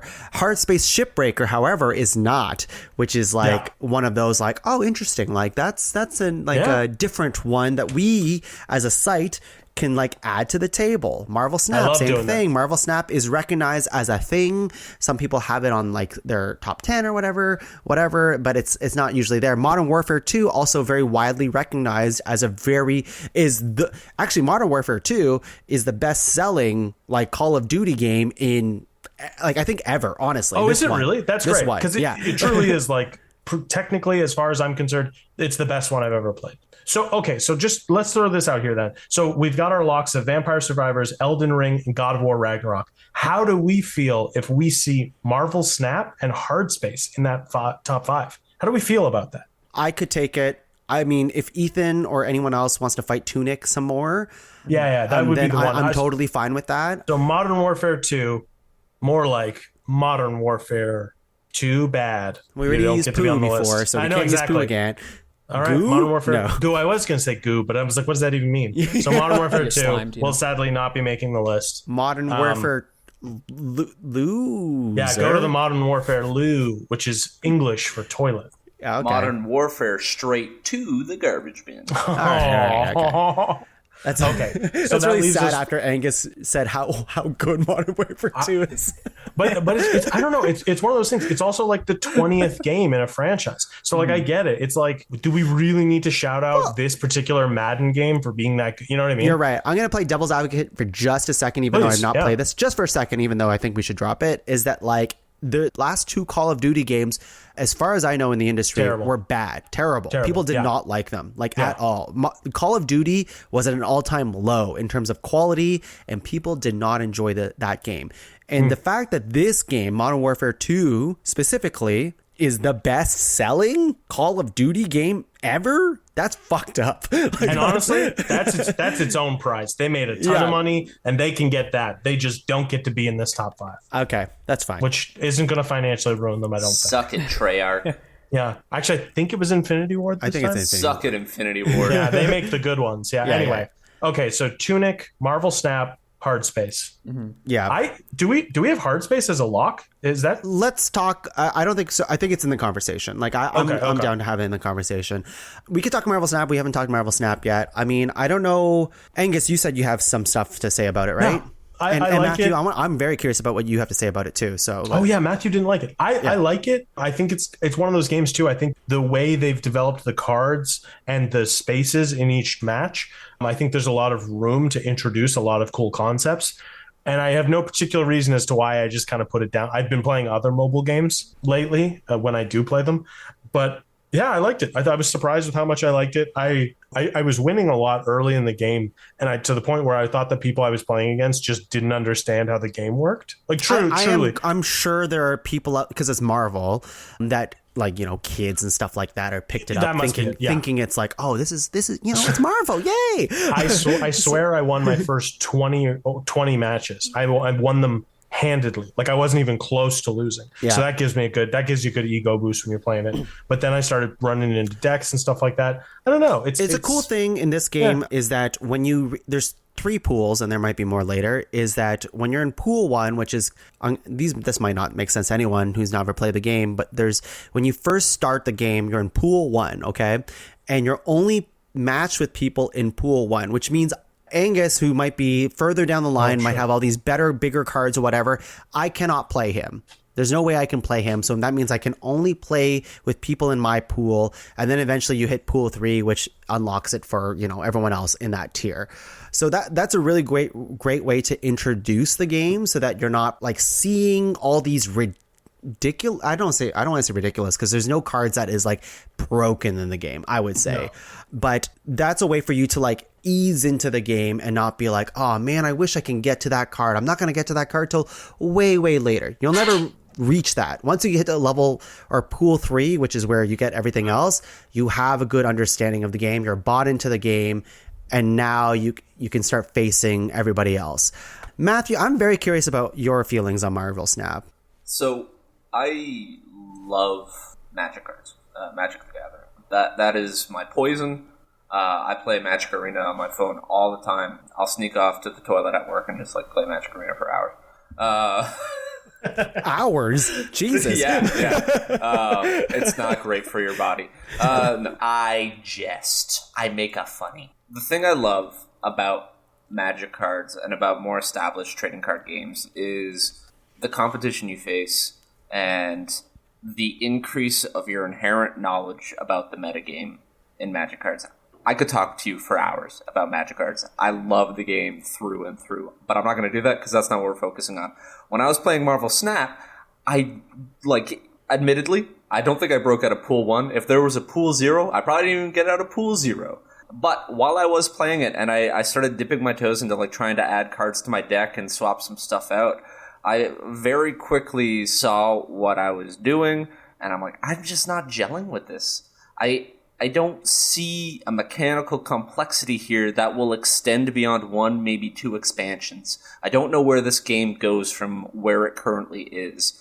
Even if I did like it, does it have staying power? Is this a new trading card game that I'm going to get into? And the answer was no. I just didn't see it. But Magic cards is an order of magnitude more complicated, and maybe I'm just spoiled, right? Maybe I was looking for the wrong thing from this game. Regardless, if I wanted to play a trading card game on my phone, I wasn't going to go back to Marvel Snap. I went back to Magic cards because it worked on my phone, Tom. It worked on my phone. Yeah, that's a weird. Honestly, that's a weird thing for the whole phone thing. I mean, I'm sure there's some app fucking bullshit that happened to you because the game just came out this year, right? I'm sure they're ironing it out, and some people didn't have that had the same experience as you did. I never had that experience. The game never crashed once for me. And you're right in the sense that I've played a bunch of Magic the Gathering. That game is obviously way more complex. We're talking about when I'm talking about Marvel Snap, and the beauty of the game is they distill the fun into 6 turns. 6 turns, and you're in and you're out, and for me, it scratches the same or similar itch that I get from playing other card games. And I already said this before, I love card games. But, it is difficult for me to argue in the way that I can't convince you that the meta is more tough, because it does there is a meta in the game. People talk about it all the time in Marvel Snap. Yeah, man. There's whole decks and whatever that people are coming up with, and combos and whatever, which is really, really cool. And the other part of it that even if you have all of that knowledge and all of those metas, is that the locations that happen on the board change up the game, which make it more than just because Matthew has crafted what the internet thinks is the best meta doesn't mean he'll win the game, because I might play it smarter in that round, in that match that we're having. And I think that's really cool, because whenever I've played games like, Magic the Gathering, even Yu-Gi-Oh, for example, things like that, is that the person who has the best deck always wins. Pretty much. I mean, of course, there's the thought of yes, of course you have to be thoughtful of what you have in your cards and what's happening. But in Marvel Snap, I always felt there is that oh, mind games are happening. Oh, in turn 2, I just saw that this location just popped up, and now my strategy for the rest of this game has changed. I'm going to start placing cards in different locations and start making you think that you have to place cards in this one location versus another, and now I'm going to win. It's almost like Smash, and I mean Smash Bros. In that some people really don't like playing with items because it's too unpredictable. And I've some of the best Smash players I know in my friend group absolutely hate playing with items on. That's me. Yes. Because it's you and you and a couple other people I know, and it's because it's so some people, the randomness that comes along with these items or these stages is very unappealing, because they don't get to make that well-oiled machine. They have to make the best machine they can and then pilot it very well, as it's happening. Exactly. Which isn't everyone's cup of tea. I get that. There is also something to be said when I lose a game of Magic, and I've lost plenty of games of Magic. It can take a very long time to lose, and you're losing, and it still takes a while to lose. Win or lose, like you said, 6 turns, 7 turns max. It's done. So there is something to be said. It's meant to be a more simplified card game. It's meant to be more approachable and more easy to learn, hard to master kind of thing. And I've said this before too. I've lost plenty of Marvel Snap games, and I've always felt okay about it, because there's just crazy shit that pops up in this game that I feel happy to lose. Honestly, I've never felt bad about losing Marvel Snap games, because I'm that was insane that it happened. And we even talked about the snap mechanic in this game, which is which I don't think people. Yeah, it's like a double. It's like an ante-up thing or a double down. It's basically gambling with your experience points, essentially, or your ranking. But you can use it to fuck with people, being I've got nothing, but I'm gonna snap, and then that's gonna make them run away. Exactly. Yeah. So people can retreat out of the game if they think they're gonna lose. Which if they lose 1 let's call them experience points. They call them something else in this game. I'll start over for just a second. If you win a game without snapping or anything else, you win 2 experience points. If you retreat from a game, you lose 1 experience point. If you snap in a game, which is literally just clicking a button at the top of the screen, it's basically in a very extravagant way. The narrator goes, snap. It's a big deal. Basically, you're gambling your experience points. So if you win that game, you get double. If the other opponent also snaps, you get 8 in total. So you get their experience points that they would have got too. So I think that's a really fun thing. And every time that I've snapped or didn't snap, I don't know, I've always felt like that part of the game really I don't know. There's a little serotonin that happens, or dopamine really, that happens when you win, when you snap. I got a question. You had mentioned you'd made about 12 decks. Yep. How frequently do you go back and play your old decks? Or is it I got new cards and I'm going to only make a new deck and only this new deck's fun. I don't play with the old cards anymore. They're not fun anymore. Out of the 12 decks that I have, I play with 6 to 7 of them consistently. I was about to say, I'm switching decks. When I was playing it, I was switching decks constantly because I've got this low cost deck that's all 1 cost cards and then cards that benefit low cost guys. So it's okay, I've got that. There's a very common thing in the meta, especially at the beginning because of Kazar. Is it Kazar? Kazan? The Tarzan guy. Tarzan guy. Yeah. So it's Kazoo, I think everyone, because it's a zoo deck, all that stuff. But I lost a match with that. Okay, let me try this other one. I've got this sacrifice deck that works. Okay, I've got this deck that focuses on moving around the field. I've got this other one that focuses on drawing cards and stuff like that. So I just found myself switching based on what I was feeling. That's exactly it. it. And look, of course, there's the novelty of you get new cards, you want to build decks around that. Mm-hmm. That's fine. That's viable. You can build as many decks as you want and vary it up as many times as you want.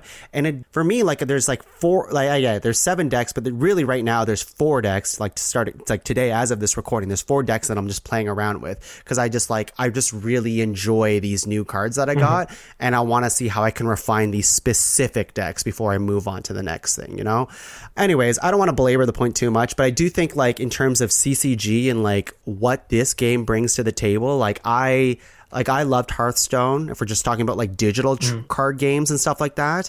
But this game seems like everything I loved about Hearthstone condensed into a smaller version that is just it's just in and out. And it really is that convenience of playing it in the bathroom or before bed or just I'm waiting in line for a sandwich or something like that. I will play at the airport. I'll play a game of Marvel Snap. It's not a game that I'm marathoning like the other games that we've talked about today, but it's definitely the game in between games. And when I'm not playing the game, I'm thinking about I wonder what decks I can make out of this cool card that I just got. And I think that's it's a cool thing. So anyways, that's Ethan, what do you think of Marvel Snap? It's sounding more and more like a fighting game to me. So a little bit. That's points for me. Yeah. Well, I mean, the thing you just said too at the end there, it's just thinking about it outside of when you're not playing the game is really important to me, especially when it's I got a new card. Let me brainstorm this kind of stuff. Because I do that all the time with fighting games, Guilty Gear, for instance, just oh man, there's this new tech that came out. I want to see if I can what options can I beat with this, or what's going to beat that. So how do I counter this? And it's just it's tickling that side of my brain, which I really like. But from the sound of the conversation, it kind of just sounds like Matthew's just not into it, not into this game compared to Snap. That's totally fine. Yeah. No. Well, once again, I didn't get to I never ever got to just play back-to-back games. Yeah, that's every shocking. time I had to quit the game, I had to restart the app, I had to load back in. I'm going to install it on my computer, and I'm going to give it another shot. Yeah, because from the fact that the decks are fun enough that you would go back and revisit old decks is an important thing to me. I had a big problem with Hearthstone where I'd make a deck and I'd play it for a week and then I'd be bored of it and I'd never go back to it because I just wasn't jiving on it. Hearthstone's changed a ton since then. I'm not even getting into that now, but the fact that you can make a deck, enjoy it, set it aside, make a new deck, enjoy it, but then go back to your first deck, that's important. That's important about a CCG And I can still win with my old deck. Like my first deck I ever made, I can still win with that deck if I played it right, even against the new cards, which I think is pretty cool. This is a good thing. So I'm going to give it another shot, but I will abstain from voting it onto the list because I'm too biased at this moment without having given it a fair shot. It is kind of the perfect phone game too, because like I'm not even sure. I don't know if I've installed it on my PC. I feel like if I sat down on my PC to play it, I'd just want to play something else on my PC. But it's this perfect phone game of like, oh, I've got a couple minutes. Okay, I'm going to play a couple rounds. You know? Yeah, and it's a good one if you got kids, I imagine too. That's the interesting thing, Matthew. Is like I kind of wish it worked on your phone. I don't know. I'm not sure what you have to do to make it work on your phone because like I'm never really gonna play it on my PC. Like to sit down at a computer and play it, not how I want to play this game. It really is on the go, wherever I am, in the house even. I want to play it mobily. So you'd have to let me know how. Let's get John Samsung on the phone and say, hey, this is Podgavern, and you got to get on top of this. Yeah. Let's just get some Steam Decks, okay? You get Steam Decks, and then you play combo, you know. Last thing I'll say about this VR game, headset plugged into my Steam. The last thing I'll say about this game is I do this constantly. There's like 3 people that that play this game that like play consistently, and we talk about the meta and we talk about like, oh, this is a cool thing that happened in this game, is that you can screenshot what happened in this game and just send it to someone and they'll understand what happened in the game, because I have taken screenshots of all of the cards that you played in the entire game, mostly unless it was destroyed, is right there in front of you. So like within the screenshot, you can tell almost the entire story of what happened in your game. And I think that's really cool because like today I sent like 4 screenshots to like 3 other friends and be like, oh, look at this, like Shang-Chi just killed this character and like I just used this Killmonger character to like kill these other cards and whatever, and like you can see it all from that one screenshot what happened. And I think that's really cool because like in a lot of card games, it's all lost in what's happening, right? Like there's a discard pile, there's a whatever pile or whatever. Like in Marvel Snap, you get a really pretty clear screenshot of what the entire game was based on one screenshot. Anyways, with all that said, Marvel Snap, Hard Space Ships, Shipbreaker, and Tunic, those are the 3 we need 2 on the list. I'm thinking we talked a lot about Tunic, but I don't think it's going to stay on this list just because of my own. For me, I don't know if you were the same tongue. When making my top 5, top 10 list for this year, I kind of forgot about Tunic. As much as I like playing it, and I think it's a good game for $25 on PlayStation gift card. I kind of forgot. There's other games I think that maybe can outrank it this year. So. All right, let's do that. Yeah, out of my top 10 list of the year, Tunic was number 9. So. We have, I think that's our list, honestly. God of War Ragnarok, Marvel Snap, Vampire Survivors, Elden Ring, and Hard Space Shipbreaker. That's 5. We finally did it. Wow. Okay. Let's do this. Number 5. God of War. I'd be okay with God of War being 5. No. I'd also be okay with it 4. I'm fine with it 5, though. Tongue? Honestly, I would have it higher. What would you put below it, then? I mean, like, I spent forever just convincing everyone Marvel Snap. I'm just happy it made the list, honestly. Like, that's all I really wanted to do. And it's that or Hard Space Shipbreaker. That's what I was thinking. 2 that I was thinking about. That's a fair point. I will say I'm more excited to see what they do with the next iteration of Hard Space Shipbreaker. Because as fun as a game as it was, and I can't stress enough how much fun it is, it definitely felt inhibited by a small budget. You could tell there were some things they wanted to do more with, or certainly flesh out more. Yeah. Nonetheless, it being 5 is still a perfectly respectable place to be. Well, and that's the thing too of just like how do we value mass appeal? Because like Shipbreaker is a very good game, but it's definitely not for everybody. But God of War reaches a larger audience. Do we even factor that in? You know. I had. When has Podgavern ever catered to the masses? That's true. Fuck yeah, we're not popular. Right, you're fucking right. That said, I'm more. I mean, yeah. I don't know. I think those are the perfect 4 and 5. I just don't know where. Between Hard Space Airbender and Marvel Snap? Yeah. No, Hard Space and God of War. God of War. Honestly, even Marvel Snap. Marvel Snap. I would even throw that in there. So those 3, we know those are kind of our bottom 3. So we know who the top are? Yeah, we do. Fucking, we already know. We knew all along. What are we talking about here? We've known. We're not fucking around. All right. We've known. So, yeah, I think, I don't know. I think everyone's like, I'm I think God of War is a great game, and I'm happy to keep playing it. And I think number 2 on my list this year. So, but for the consensus here, I think number 5 suits it pretty well. God of War is number 4 on my list, if that means anything. Off the top of my head right now, I would say that's tough. Jeez. I could go as far. Oh God, I feel like I'm walking it back now, but I could go as far as like God of War 4 or 3 now. But now I'm trying to think of like, okay, if it's 4, which of these do I put above God of War? I guess Marvel Snap, maybe. But even then, like I played less Marvel Snap than I played Shipbreaker. But I liked it. Like I don't know. Okay, well, and I finished God of War, but I didn't finish Shipbreaker yet. So maybe then it's 3 God of War, and then Marvel Snap, like Tong was saying, 5 because he had to he's the only one. Yeah, well, and then Shipbreaker 4, something like that, and then that gets it closer to 2 where you had it. Shipbreaker and Marvel Snap, I can go like swap between. Like the only thing is like the two of you, Angus and Matthew, you two liked that game, and you played it. And Marvel Snap is my game of the year, which, like, that's I'm going to say that, right? Like, I'm going to say that, like, I'm just really happy that it made the top 5. If it made number 4, I'd also be happy. So, okay, what about this? Shipbreaker 5. Matthew and I can live with that, I feel like, right? I'm not going to die over it. No, we're not going to die over it. Maybe. And then that would put Marvel Snap 4? Yeah, I'm okay with 3? It 4. I don't love seeing God of War that high. I feel like I've shit on it a lot. It is a really well-made game. A lot of people went into it.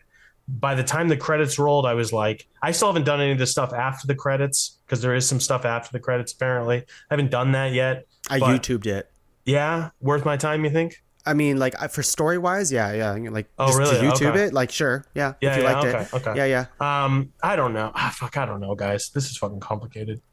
Ethan, where are you at? Why do we do this to ourselves? This is the entire year for me, though, of like there are clear standout games that I really like that are top tier for me. And then everything else, it's like a race to not the bottom, but it's just like it's like a bunch of people in the middle of like, these were all fine. They were all 7 or 8 out of 10 for me. It's like number 1, and then the list starts again at 6. Yes, exactly. It's exactly I'll say this for I don't need Marvel Snap higher, but I'll say after we're done this recording and I'm exporting this call, I'll probably play a few games of Marvel Snap as I'm waiting for this to finish exporting, because it's that accessible. So like that's my God, I really fucking love this game.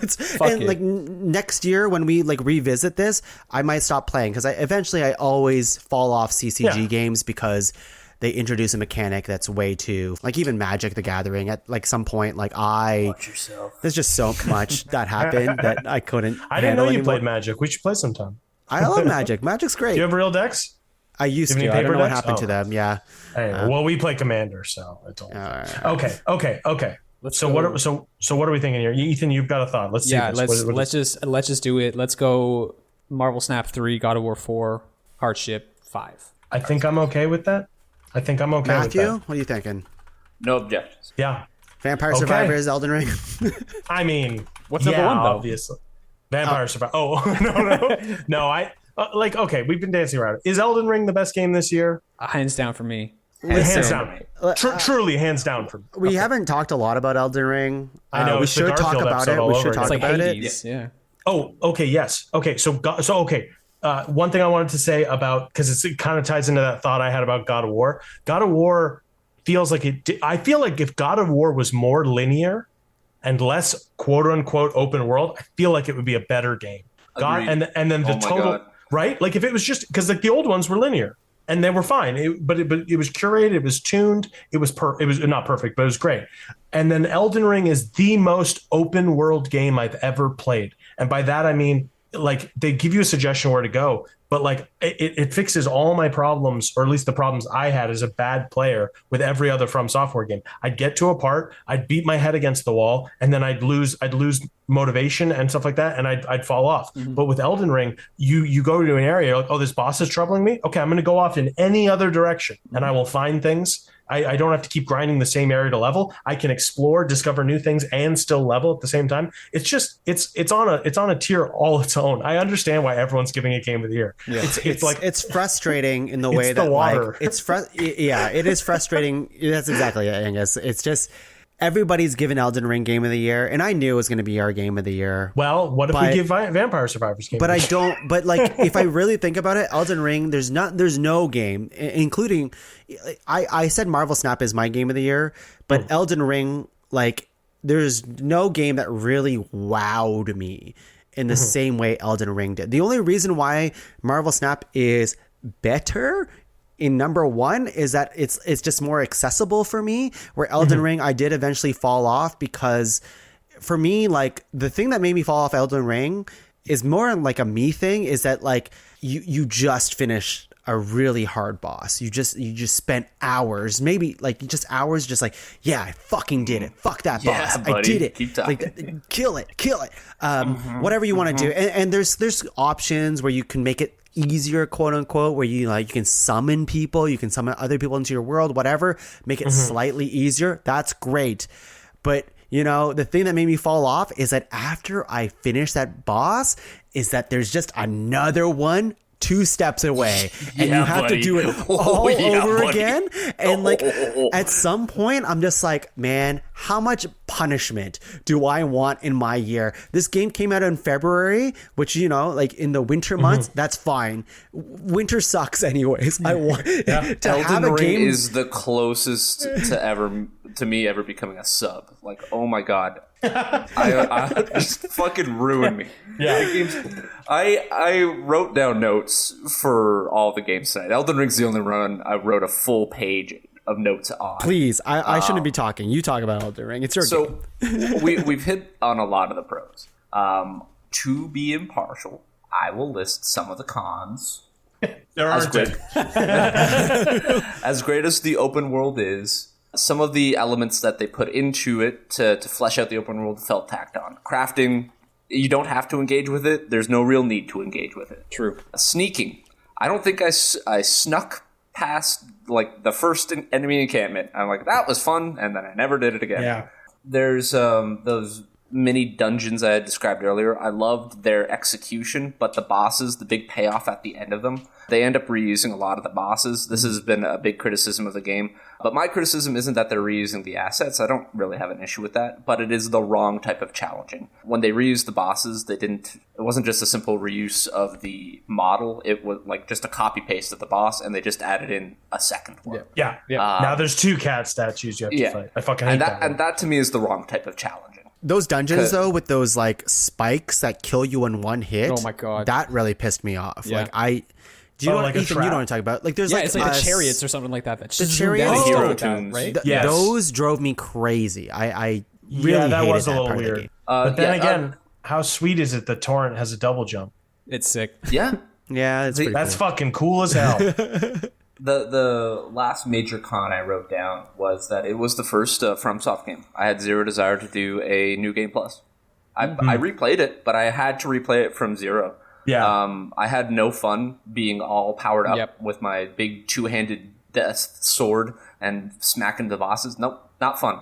I wanted to go back to zero and be like, yeah, I'm weak, and that goat there could probably kill me if it tried hard enough. And that was great. Like, it's starting from zero. I'm like, what am I going to do this time? And I went and did some magic, and I'm like, this is neat. And then when I was playing with Angus, I'm like, you know what? I never really had to parry. I'm going to learn to parry.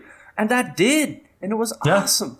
The game's just so good. There's another criticism that I have to say, even though I think it's our number one, is that like there's so many weapons and armors and like the things that you get in the game that you never ever be able to use because your build is completely different. And like, I mean, that's you can play the game in many different ways or whatever, but there's so many swords and things that I'm like, I just killed this fucking boss. Can't wait to use it. I can't. I don't have the intelligence to do it or the magic to do get around that. or dexterity. Oh, is there? Yep. Yeah, you can take these tiers to one of the bosses you beat and restat. Yeah, I know, but that's frustrating to me in the way that like I have to change my play style to fit this thing. Yeah, I agree, Tom, because there was a thing where like my first character, I was using 2 scimitars. I was dodging a lot. I had like medium to light heavy armor kind of thing. And I would keep beating bosses. And it's like, oh, great. Another two-handed broadsword that I can't use, or a faith spell or an intelligence spell. And there was never like, hey, here's like a spear you can, there was never stuff that I wanted from those bosses. And that was a bit disappointing. So I ended up just crushing them into souls. You know what I mean? A lot of the boss drop thing. The Bloodhound sword that you get early on, which I know is like really like popular, like very early on in the game. For me, up until I stopped playing the game, that's all I used weapon wise, which is like, I mean, like, I could have changed it. That's the only one that I really, like, gained, like, oh, yeah, this is what I want to use. But there was never anything better or anything that I did want to use that was better. I could never use because my stats weren't good enough for it. And, yes, I could re-roll, but that changes everything that I did before. Yeah, there were times where I felt like I was playing the game wrong with my build. So I would have liked to see more of that kind of allowed to kind of flush. A spell where you just pick up a big rock and you throw it. But like, I've never discovered that. Like that, the thing is, like, yeah, there's stuff in the game that I obviously never encountered with. Like, I think the biggest problem with the game, honestly, if I had a real problem with the game, it's the inventory. I actually think it's shit. Like, and I truly mean shit. Like, if you pick up an item in the game, you don't know what was the newest item that you picked up in the game. Like, there's no way for you to filter your whole bag where it is or what it is. Like, you know what I mean? Like, oh, cool, you just picked up this? Yeah. Where is it? Yeah. What is it? Like, that's bad. What is even that? Yeah. Everything else about the game, though, like, the things that I value about games, the challenge and the discoverability, there's nothing unmatched in 2022 than Elden Ring. So, like, as much as I have a criticism of these small nitpicks, Elden Ring is clearly the game of the year. Tong, real quick, can you and I just say something nice about Vampire Survivors? I know it's not number one, but damn, that game's fun. Everyone should play Vampire Survivors. It's $6. Please. Ethan, please. Matthew, please. Just play Vampire Survivors. It's on your PC. I got like $10 in Steam credit. I'll give it a shot. It's less than that. Yeah. You'll have enough to get that and the DLC. Ethan, can you give me one of your Elden Ring hot takes? Okay. So actually, I'm happy you say this. It's not really, it's a hot take. It's more of just like a light that went off in my head. And I've been wanting to talk about this since Breath of the Wild came out. And I only really discovered it after the fact. And like one of the codes that was cracked with Breath of the Wild that they use in Elden Ring a lot was just like, they did it in Breath of the Wild using kind of a lack of fidelity, I guess you could say, with having this huge expansive just scene in front of you and having it not be so detailed that you're able to pick out that tower in the distance or the castle by the lake or something like that, or this big sort of like jungle area with something mysterious popping out of it or something like that. And I think they caught on with that in Elden Ring, but they did it in a different way where they had the fidelity. So they have this detailed scene that you're looking at, but they did it using like elevation. And they kind of like draw your eye in certain ways, almost like a painter does with like painting and drawing your eyes to the horizon, and then looking off to the right, there's this big like fucking scary ass tower. As soon as you come out of that crypt, you're talking to the dude, then you see drawing your eyes to this like tree sentinel, then your eye goes up the hill to like Stormvale Castle and things like that. And it just really makes it that's what kind of makes this whole world so like wondrous, and kind of what they did in Breath of the Wild as well is just the fact that they've played with line of sight in this really, really cool way, and kind of makes you want to explore the world. And I don't know, that's just something I've been wanting to like ask about or like to talk about. And I don't know if anyone else has like thought about that, or if that's just a cold ass take that everyone's always known. And it's not something I overtly think about, but like it's one of the best like open world maps I've ever played. It is probably the best because it's so dense. It's the biggest map and it's dense. Like there's no like, I don't know, there like anytime there's a big open space, it's like, yeah, this is space so that you can fight like the other mounted units. But it's not. It doesn't feel like wasted space. No. Whereas like I'm playing, like you play some games and it's just like the game doesn't need to be this big. No. You know what I mean? Like I'm just like, this is just a time sink to get me from one place to another. So it feels like I'm on an epic journey. But like everything in this open world matters, and it's been placed there for a specific reason. And finding a little dungeon is just so fucking fun. Guys, like, shit, there's a little cave there. Okay, I'm gonna go check that out. At the library, I'm playing Sonic Frontiers, which is at the library. At the library. I got Sonic Frontiers because I was curious. I'm always curious about Sonic games, even though 99% of them are shit. This game's not good. But it's really? I thought people like this one. Probably one of the most. Yes, it's probably one of the most interesting ones that I've ever played. talk about like a difference between Elden Ring and Sonic for a second, which no one ever compares, is like Sonic is just full of empty space. Oh, is this one open world Frontiers? Is it open world? Breath of the Wild, whatever. You can mark spots on the like things, and like there's just random shit you can do, but it's so lifeless. Like there's a huge map, but it's so fucking lifeless. Where in Elden Ring, like it's like one of those things where I think you could put like 6 like beacons in Elden Ring, maybe even more. I don't even know. Maybe more, yeah. And you start going towards it, and you're like, "What the fuck is that?" Yep. And you run away from your beacon to find out what it is, and you're almost always rewarded for doing so. Yeah. In a lot of these games, and I'm gonna say Sonic Frontiers, it's just like, oh man, like it's the same shit. It's always the same shit, and it sucks.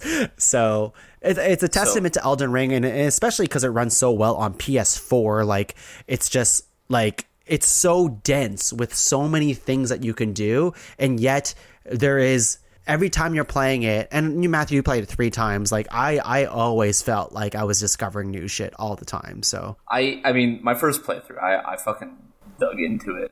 Certainly in the first 3 areas, Caelid, Limgrave, and the one to the south there, I'm blanking on it right now. I'll call it South Limgrave.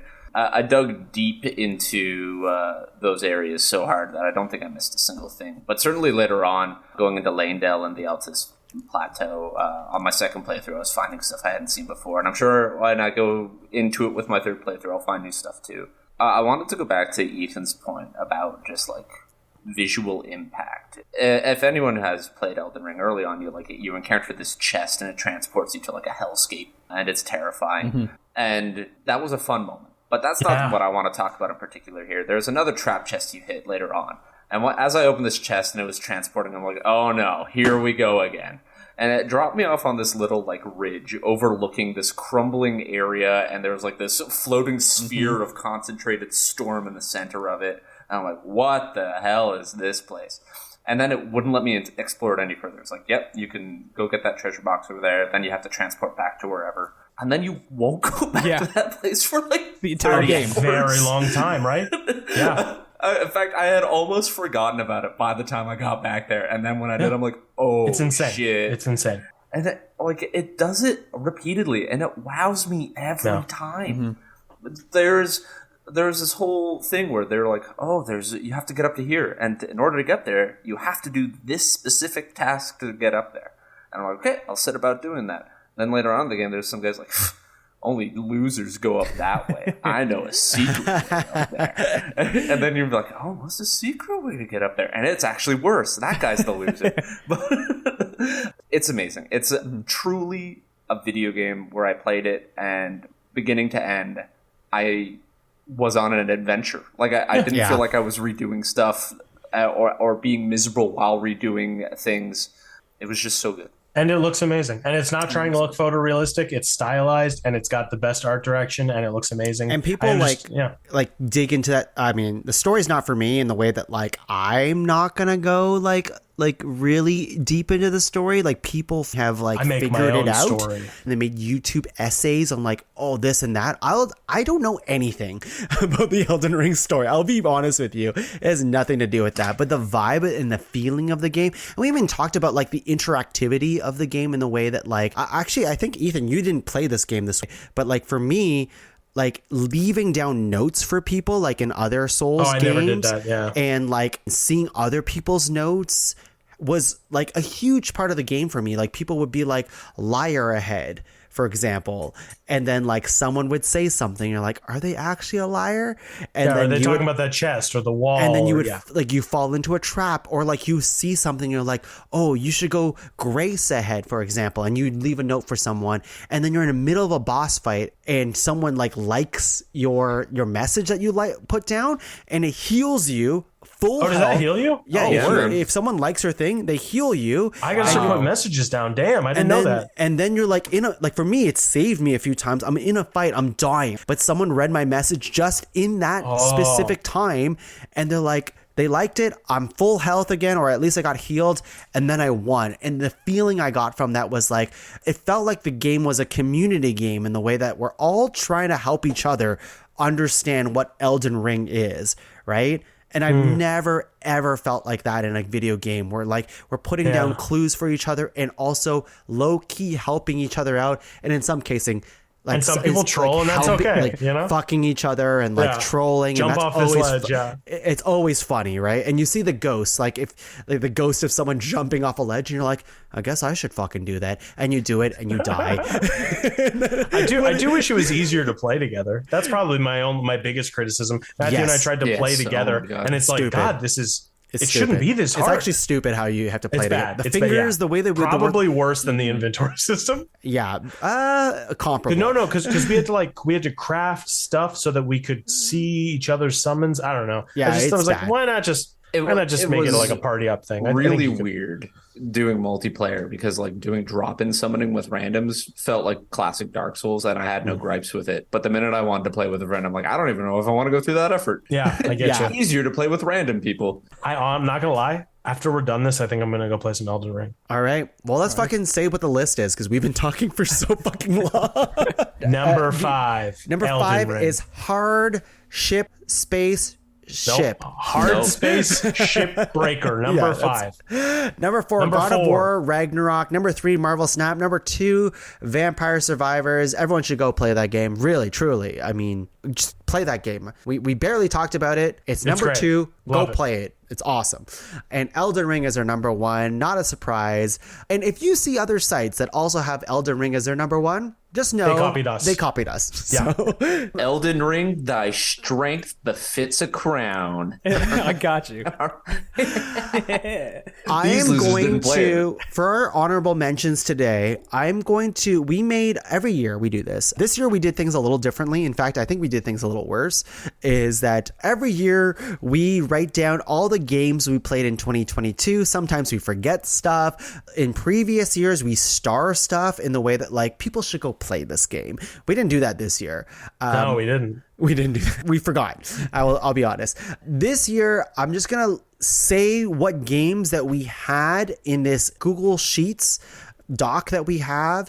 And if you have something quick to say about it, you do not have to say a full thing about it. Gotcha. If you have something quick to say about it, or if you're like, I forgot to add something to this list, then you can say it. So the games that we played in 2022 that we thought were good enough to mention in this list were Tunic, Live Alive, Elden Ring, Hard Space Shipbreaker, Cult of the Lamb, Horizon Forbidden West. The wine's hitting me now.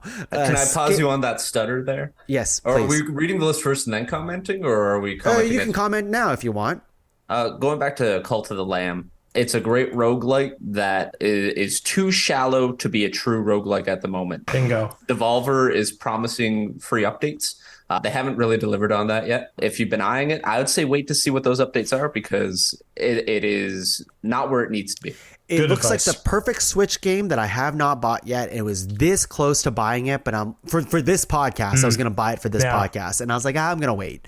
Maybe someone on the podcast will say. It was fine. Yeah? Okay. Yeah, it's not bad. No. Okay. Sarah got really far in it, though. Not me, though. I beat it. It was a lot of fun, and I have had no reason to go back, which is a bad roguelike in my opinion. Yeah, exactly. It's like, okay, you did your thing. Yeah. It's a little shallow. No Hades. Okay. Forbidden West, Scathe, Total War, Warhammer 3.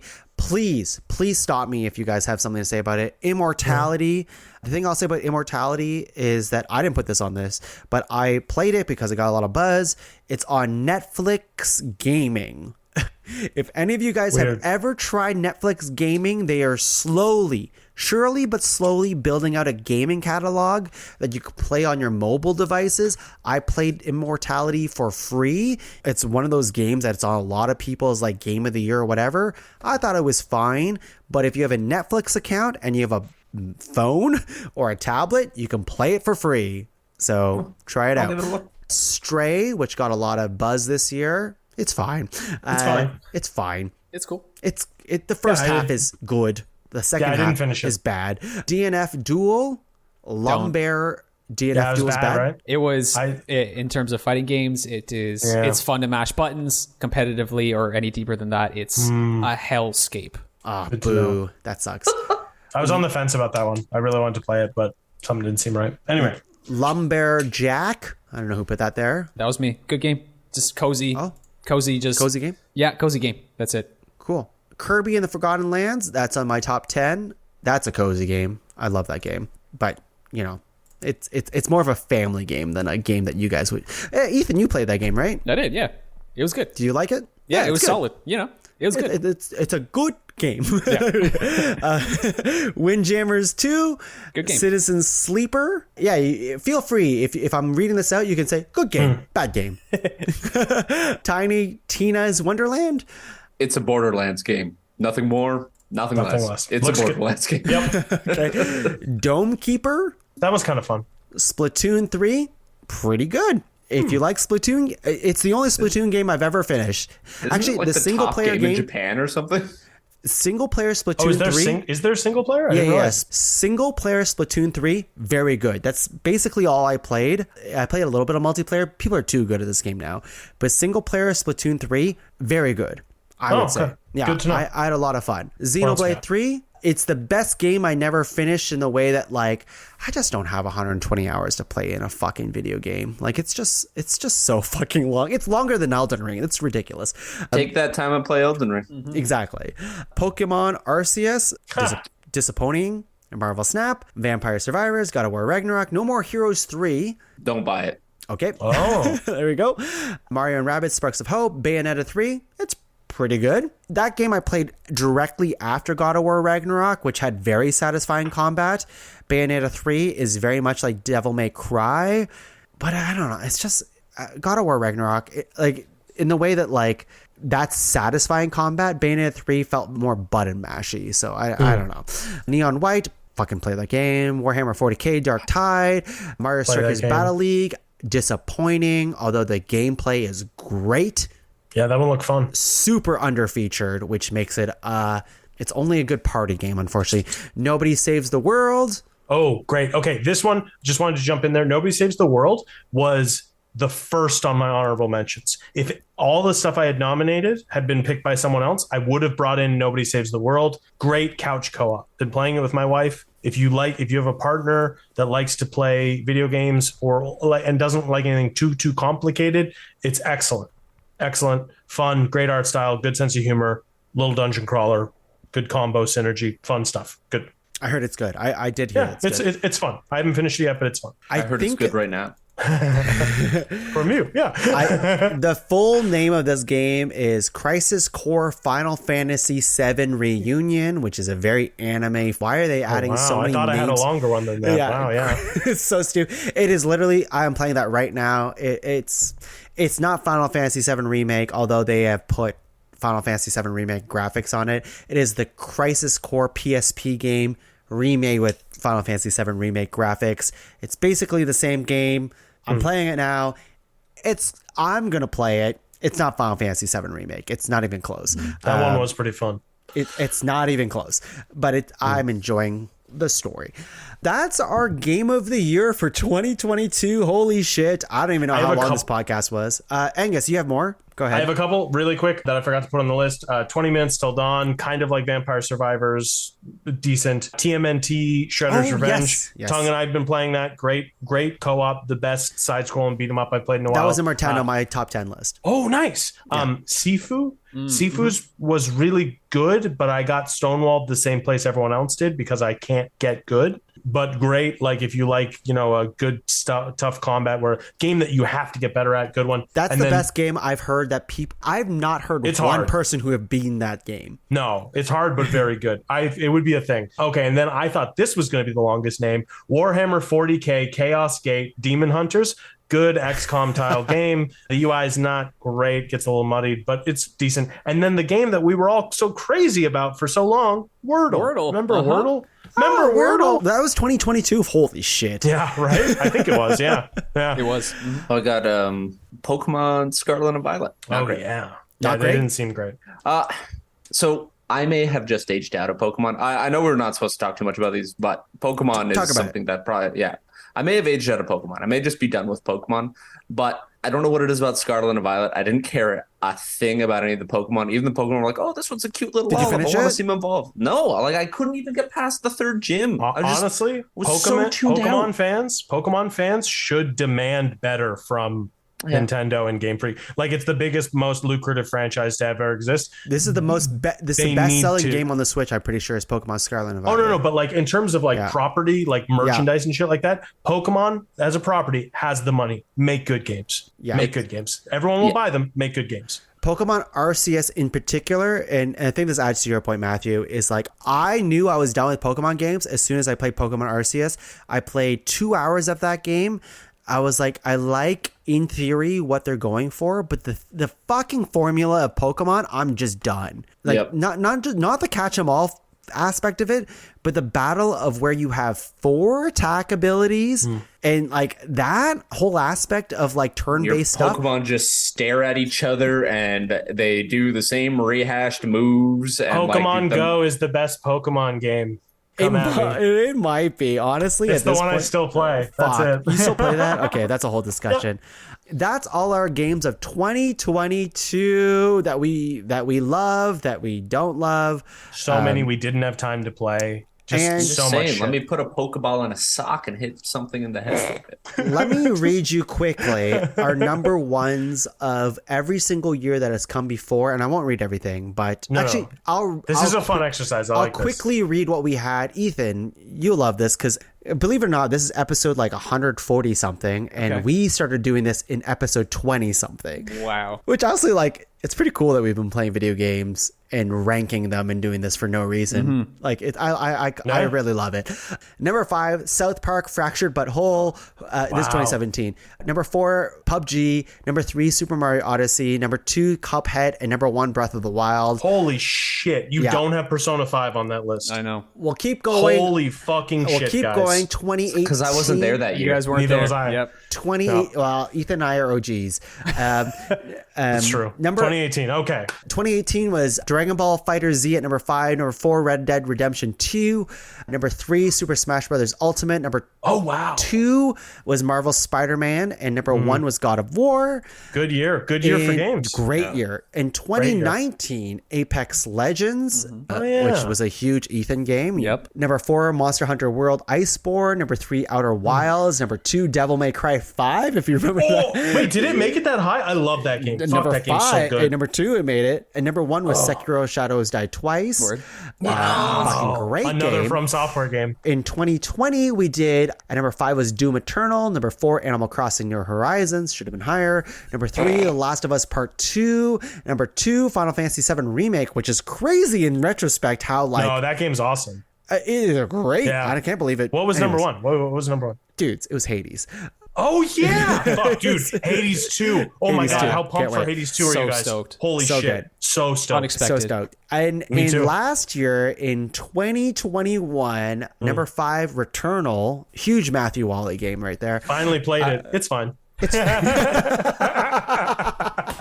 No, 5 is a good spot for it. Yeah, I remember in that podcast, I guess it was like, I can't wait to play that game. Matthew, you've sold me on that game. Oh, yeah.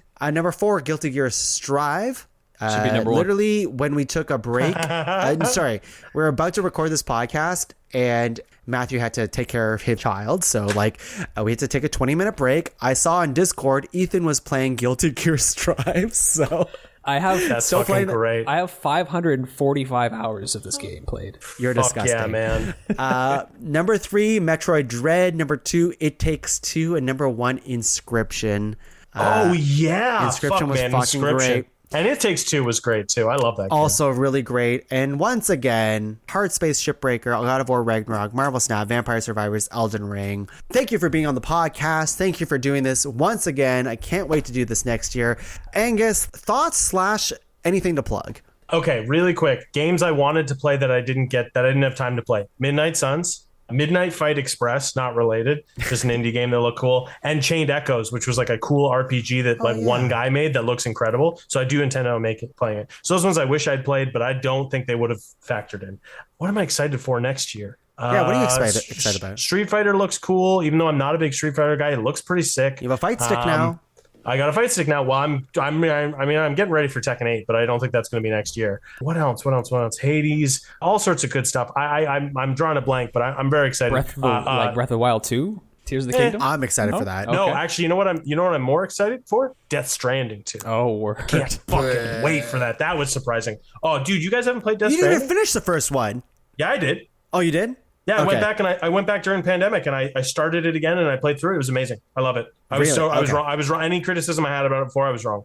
You're wrong. Okay. It's great, and I'm going to play it again. I'm going to play the special edition. Anyway, plug. Wow.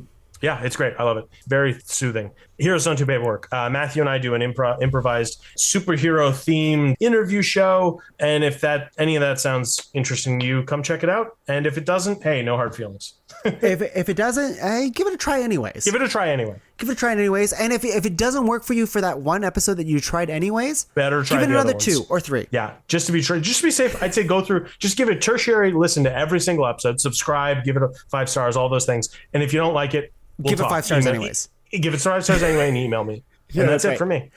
I was gonna say, like in you know how like in Star Wars Clone Wars, people fucking love that show, and they're like, well, it doesn't, people don't really jive with it until the first like 3 seasons are over. Heroes Don't Do Paperwork. It gets good after like halfway through season 1. We've only had like 2 or 3 soft reboots. Yeah. So okay, I'm looking at it now. Final Fantasy 16 is next year, and I'm very excited for that. Mm-hmm. Sorry. You sound like you're going to do more.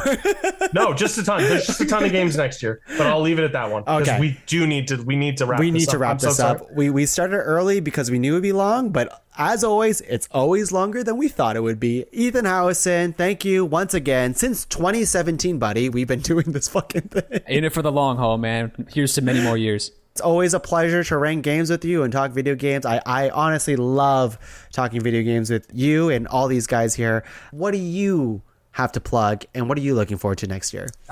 So as I mentioned, every year I make music on the side with the rap name Dead Sect. Released an album called Error Code back in 2021 now. Haven't been making too much music, but maybe it's a resurgence this year. There's been a lot of life stuff that's gone on, so we'll see what happens. Stay tuned for that. But games looking forward to next year, The Plucky Squire. Take a look at the trailer for that game. Instantly, that looks so good. Instantly, you'll be like, I need to play this game. Yeah. Yeah. Plucky Squire? The Plucky Squire. Oh, dude, it looks amazing. Yeah. You got to check it out. I linked it in the A-Team chat. Exactly. Oh, wow. Game called Replaced. I just saw the Game Awards. That game looks fucking sick. Amazing. Yeah. Diablo 4, Path of Exile 2, I think is coming out apparently. Baldur's Gate 3, Armored Core 6, Street Fighter 6, Alan Wake 2, Final Fantasy 16. Man. Legend of Zelda Tears of the Kingdom. So much stuff. Amazing. Thank you, Ethan, Matthew, Wally. So I'm part of a podcast called Heroes Don't Do Paperwork. It's on the Podcavern Network. You might have heard of it. No, I'm not going to. We got to wrap this up. What am I looking forward to? It feels like we are days away from an Elden Ring DLC announcement, and I'm just like on the edge of my seat for them to make that announcement. I don't know. I've been going a little bit off the radar for games these days. I don't want to have them spoiled for me. I know there's a new Legend of Zelda coming out. I'll probably play that.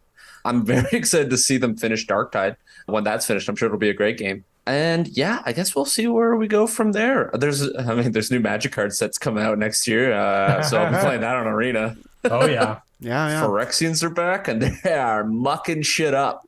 Yeah, what's Alesh Norn up to? Nothing good, I'll tell you that much. That'll scare. Thank you, Matthew. For the rest of you all here, you can find the rest of the shows in Podcavern at www.podcavern.com. For myself, I'm definitely looking for Legend of Zelda Tears of the Kingdom. A little nervous, honestly, this year in particular has finally shown me, and people have been saying this for years, but this year in particular, I'm like, the Switch is getting old. I don't want to admit it, but it is getting old. There's a lot of stuff that does not look good these days.